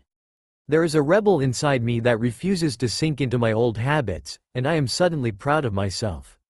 But I cannot test on what I do not know. Testing allows me to decide where to start teaching you, he says in rebuttal. At the beginning, I reply. Since the only thing I know about wine, for instance, is what color it is when it's in my glass. He arches a light blonde eyebrow. Really? That much? That much, I confirm. He considers me a moment. He's good at doing that, considering me, putting me on edge, no doubt on purpose. Do you have a laptop? He asks finally. I frown, not sure where this is going. Yes. Do you have it with you? Yes. So you know how to use it? I am not so pleased with the sneaky question. I lower my voice, unable to stop my reply. That's a little like asking a rich, arrogant gallery owner if he knows he's a rich, arrogant gallery owner. His eyes light up with amusement. I am rich and arrogant, Ms. Haruno. I like being rich and arrogant. I thought you, too, wanted to be rich yourself. Or was I mistaken? My throat goes dry. Rich? Is he joking? I don't recall any such opportunity. And you won't until you learn what I need you to learn. Since I can't trust you to stat off the floor, take your laptop to the coffee shop next door. Hanabi will give you a study manual so you can remedy your deficiencies. I narrow my eyes at him, aware he is trying to bait me. I'm not going to bite. I give a nod. Of course, Mr. Uzumaki. I'll get right on that. His lips twitch. Check in before you leave for the night. I'll want to quiz you. 15 minutes later, I walk into Cup O Cafe next door to the gallery, and the rich scent of brewing coffee, and something distinctly chocolate, touches my nostrils. If the coffee tastes as good as it smells, I am going to love it here. Not to mention the decor, all warm browns and leather, with a hard wood floor, is soothing in a way that contrasts the caffeinated high people come here for. I can use soothing right now. I gaze around me and see any number of cute round wooden tables available. I can tell the seating wraps around to the other side of the encased pastry display. I like to watch people, so I choose a seat in the middle of the cafe so I can see what's going on around me. Not that I should be watching people. It seems I have studying to do. How very ironic for the schoolteacher, I think with a tiny snort, that has me reprimanding myself for poor manners I can no longer afford. It's not long before the college-age boy behind the counter rings up my white chocolate mocha, and since it's past 2 o'clock and I haven't eaten, I justify a chocolate muffin the size of Texas, and lamely promise to eat low-fat popcorn, my go-to diet solution for dinner. Finally, I'm sitting at my table, waiting for my coffee to be made, nibbling on my chocolate delight. Regretfully, I break out my notebook, wishing it was the other, not to be named brand computer, but feeling hopeful I can afford one soon. Once I've powered up, I set a wine taster's guidebook on my table. Flipping through the book, I find it is written with assumption I know something about wine. I find Amazon on my search bar and type in, wine for dummies, and get several choices. By the time I've picked one I'm ready to read, my coffee has arrived and I sip the piping hot sweet concoction. It's heavenly, and I mentally roll up my sleeves and start reading. I have no idea how long I have been reading, but I'm halfway through the dummies book and I still feel like a dummy when I hear, "You must be Sakura." I look up to find a beautiful Hispanic woman in her mid-30s with big striking brown eyes. She is wearing an apron, so I assume she works here. Yes, I respond. I'm Sakura. I'm Ava, the owner here. She sets a cup in front of me. White mocha. My guy Corey at the register told me what you ordered. Naruto called over here and said to get you whatever you've been having on the house as a reward for perfect scores. She laughs and rolls her tongue, making a Y sound. Sounds Y. I roll my eyes rather than my tongue. If being tested on everything from art to opera Y, please shoot me now. She laughs. I should have guessed. I know the crew next door well enough to know he's put them all through the ringer. How long have you known them? I ask, thinking of Hinata. I've been open 5 years and I've known Naruto that entire time. She wiggles a brow. Why? You want gossip? I perk up at that. You have gossip? Honey, I always have gossip. The phone rings and she glances over her shoulder. Corey's on break. I'll be back. She rushes away, and a sudden tingling sensation dances along my neckline and draws my attention to the edge of the pastry bar to my left. My lips part in surprise at the incredibly Y man sitting a few feet away, and not just any incredibly Y man, but the same man who's been haunting my thoughts almost as much as Hinata these past few 24 hours. Sasuke Uchiha is here. I can't believe it. My stomach does a crazy butterfly flutter as my eyes meet his, and I see amusement in his expression. Not only is he here, but I know he's also been watching me, and I have no idea how long he's been here. Why didn't he come over? Why isn't he coming over now? Should I go to him? I'm back, Ava declares before I can decide what to do next, but I can barely pull my eyes from Sasuke. When I finally do, he's still watching. I can feel it in every inch of my body. I am so hypersensitive to this man I cannot focus on what Ava is saying. There is only Sasuke. The bells on the coffee shop door chime, but I barely hear them. I'm still looking at Sasuke, and he's still looking at me. His eyes are warm, and I am warmer. I've known plenty of good-looking men, but this one affects me beyond good looks. He sets every nerve I own to tingling. He comes here almost every day, Ava whispers, and my gaze jerks to hers. I glance beyond her and see her employee has returned. You mean Sasuke Uchiha? I ask, hungry for what insights into the artist she might share with me. She nods. There's something about him, I agree wholeheartedly. It's the mystery, I think. No matter how I try, I can't draw him into conversation of any substance. Well, that, and let's just face it, the man makes demon and leather look as edible as chocolate. The bells ding again, and a group enters the building. Ava sighs. Regretfully, I must attend the counter. We'll have to chat later. I muster a smile, still feeling Sasuke's stare, still tingling all over. I suppose that steals my excuse to put off my homework. Homework, she repeats, and rolls her eyes. Naruto really is the proverbial principal with a ruler in his hand. I feel sorry for his employees. How about lunch one day this week? We can set it up before you leave. Yes, great, I agree without hesitation. Ava seems quite nice and surely she knew Hinata. Knows, I correct silently. There is no past tense. Hinata is fine. I'd like that. My cell phone rings and Ava scurries off to help her customer who has now morphed into several more. I dig my phone from my purse and forget everything about the call when I see Ino's number. Ino? I answer excitedly. The line crackles with electricity. Sakura. Ino? More crackling. I'm okay. Travel. Crackle. Road trip. Beautiful. More crackling and then nothing. The line is dead. I sigh and set the phone down next to my computer, glaring at the device where it rests. Why has hearing Ino's voice, confirming she is safe, not brought the comfort it should? I'm worried about her beyond reason. Everything just feels so off. Is everything okay? I look up and blink in surprise to find Sasuke standing in front of my table, and the worries of moments before are temporarily banked. His dark raven hair is messed up, like he's been running his hands through it, and he's wearing a dark blue snug-fitting t-shirt and dark blue jeans. Unlike Naruto, he is not classically good-looking but more raw male hotness. He looks scrumptious, and add to that how why his talent is to me, and I am suddenly more self-conscious than ever. I try to reassure myself I've done nothing ridiculous and foolish that he might have bore witness to. Though I'm fairly certain I inhaled the volcanic muffin in a rather unladylike fashion. Okay? I ask, my voice raspy, affected. I am so incapable of playing it cool with this man, or really any, for that matter, but this one more than most. You look like the call upset you. Oh no, I assure him quickly, and it hits me that not only was he watching me, but he also isn't shy about admitting it. My friend was calling from Paris, and we had a bad connection. I really wanted to hear how she was doing. I seized the opportunity to find out how long Sasuke is in town. Didn't I read that you live in Paris? He motions to the seat. Can I sit? Yes, of course. I should have offered. And yes, he says, settling into the chair across from me. I own a place in Paris, but I split my time between here and there. San Francisco stirs my creativity. I can't stay away long.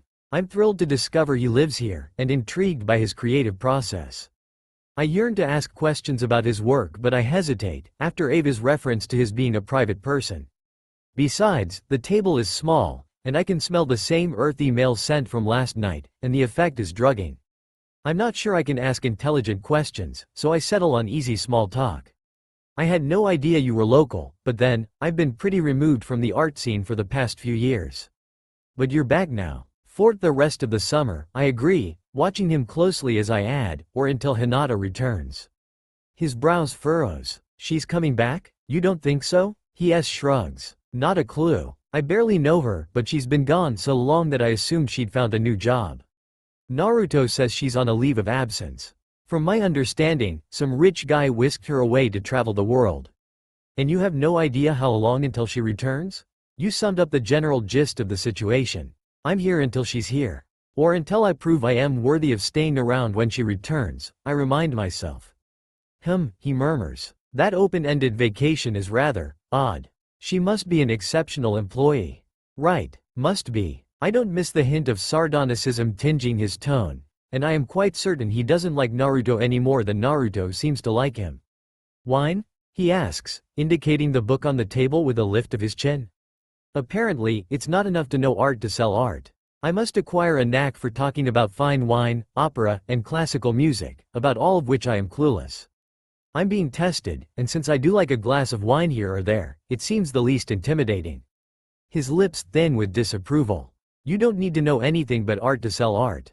As much as I agree, I'm a slave to Naruto's demands.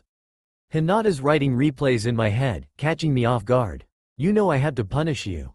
I am immediately uncomfortable, and my nervous rambling tendency proves it is alive and well. My knowledge of opera or classical music amounts to absolutely nothing, and frankly I don't enjoy either. My misspeak washes over me immediately, and I can feel blood drain from my cheeks. His father had been a famous classical pianist. Oh God, I'm sorry. You father was brilliant, he says, and his expression is unreadable, his tone even. But as with all things, music can be an acquired taste. How clueless are you about wines? I blink at the abrupt change of subject, and I'm so off kilter, I don't seem to process the ability to filter my comments. I know how to point to the name on the menu, and the waiter brings it.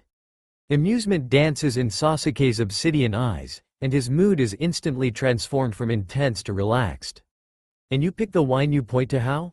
It's a highly complex method, I explain. First, there is my mood. Do I want red or white? Once that choice is made, I move to the choice of chilled or not chilled. Finally, step 3, comes down to what is the cheapest glass of wine that meets my decided upon criteria. He is smiling but not laughing at me, and I am both charmed and pleased. You do know you live in the wine country, right? He teases. There is a sultry flirtation to his voice that I hope I am not imagining. Neither my apartment nor the school where I teach sport vineyards in the backyards. I suppose I'm highly uncultured. His mood turns somber. You're not uncultured, far from it, but I assume feeling that way is the whole idea in all of this. Naruto looks for weakness and uses it to disarm people. Not that a lack of knowledge in those areas is a weakness unless you allow it to be. I tilt my head, studying him. You don't like Naruto, do you? Liking him is irrelevant. He gets the job done. In other words, he doesn't like Naruto. Has he tried to find your weakness? He tries to find everyone's weakness. He's avoiding a direct answer, and I can't think of a way to ask again. I fear he's found my weakness or, rather, weaknesses rather easily. You're better off letting your customers be experts in everything else, while you ask questions and feed their egos. You stick with art and you'll be golden. A brilliant plan if I ever heard one. His lips quirk. Brilliant? I like your choice of words. I purse my lips. Like you don't hear brilliant about your art all the time. I don't listen to my own hype. Besides, for every brilliant there's a critic. I study him for a moment, his string jaw, his intelligent dark eyes, and I realize I've stopped being all nerves and fear. I am remarkably at ease right now, considering Sasuke has managed to wake every hormone I own and some I didn't know I had. I sold more of your paintings today. His eyes soften and warm at the same time. And you did it without any knowledge of wine and opera. How is that possible? I find myself laughing easily and it feels good. Until this moment, I didn't realize just how tense I am, how on edge, and it amazes me that this man I barely know has disarmed me. Our laughter dissolves into a crackling current that steals my breath away. Our eyes lock, and heat pools low in my belly. I want this man, but I am so out of my league. I know this, but my body doesn't seem to care. I am but a ship passing by, a teacher headed back to class, and he is talented beyond belief. A man who's worth millions, who has seen things I have only read about. Are you one of those wine snobs? I ask, hungry for details about what makes a talent such as his trick. His mood shift is instant, the shutters over his eyes dropping, the tension in the air almost palpable. I regret the question, though I don't know what was wrong with it. I know wines very well, he says, his tone flat as he glances at the thick leather watch he's wearing that is far more biker than the millionaire he is, and then back to me.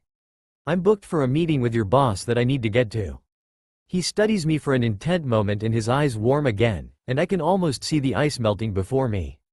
Don't play his games, Sakura, and he can't beat you at them. He pushes to his feet. Until next time, I repeat softly, wondering if there will be a next time. He saunters to his table and grabs a leather backpack and leather coat.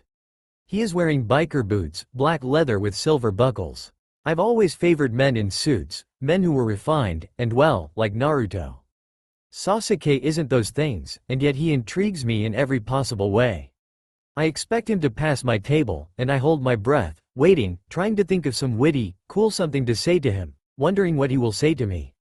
Instead, he disappears down a back hallway I assume must be an exit. He is gone, and I am left wondering if it's for good, if I will ever see him again. That's all for now. If you enjoy this video, then please like, share and do comments.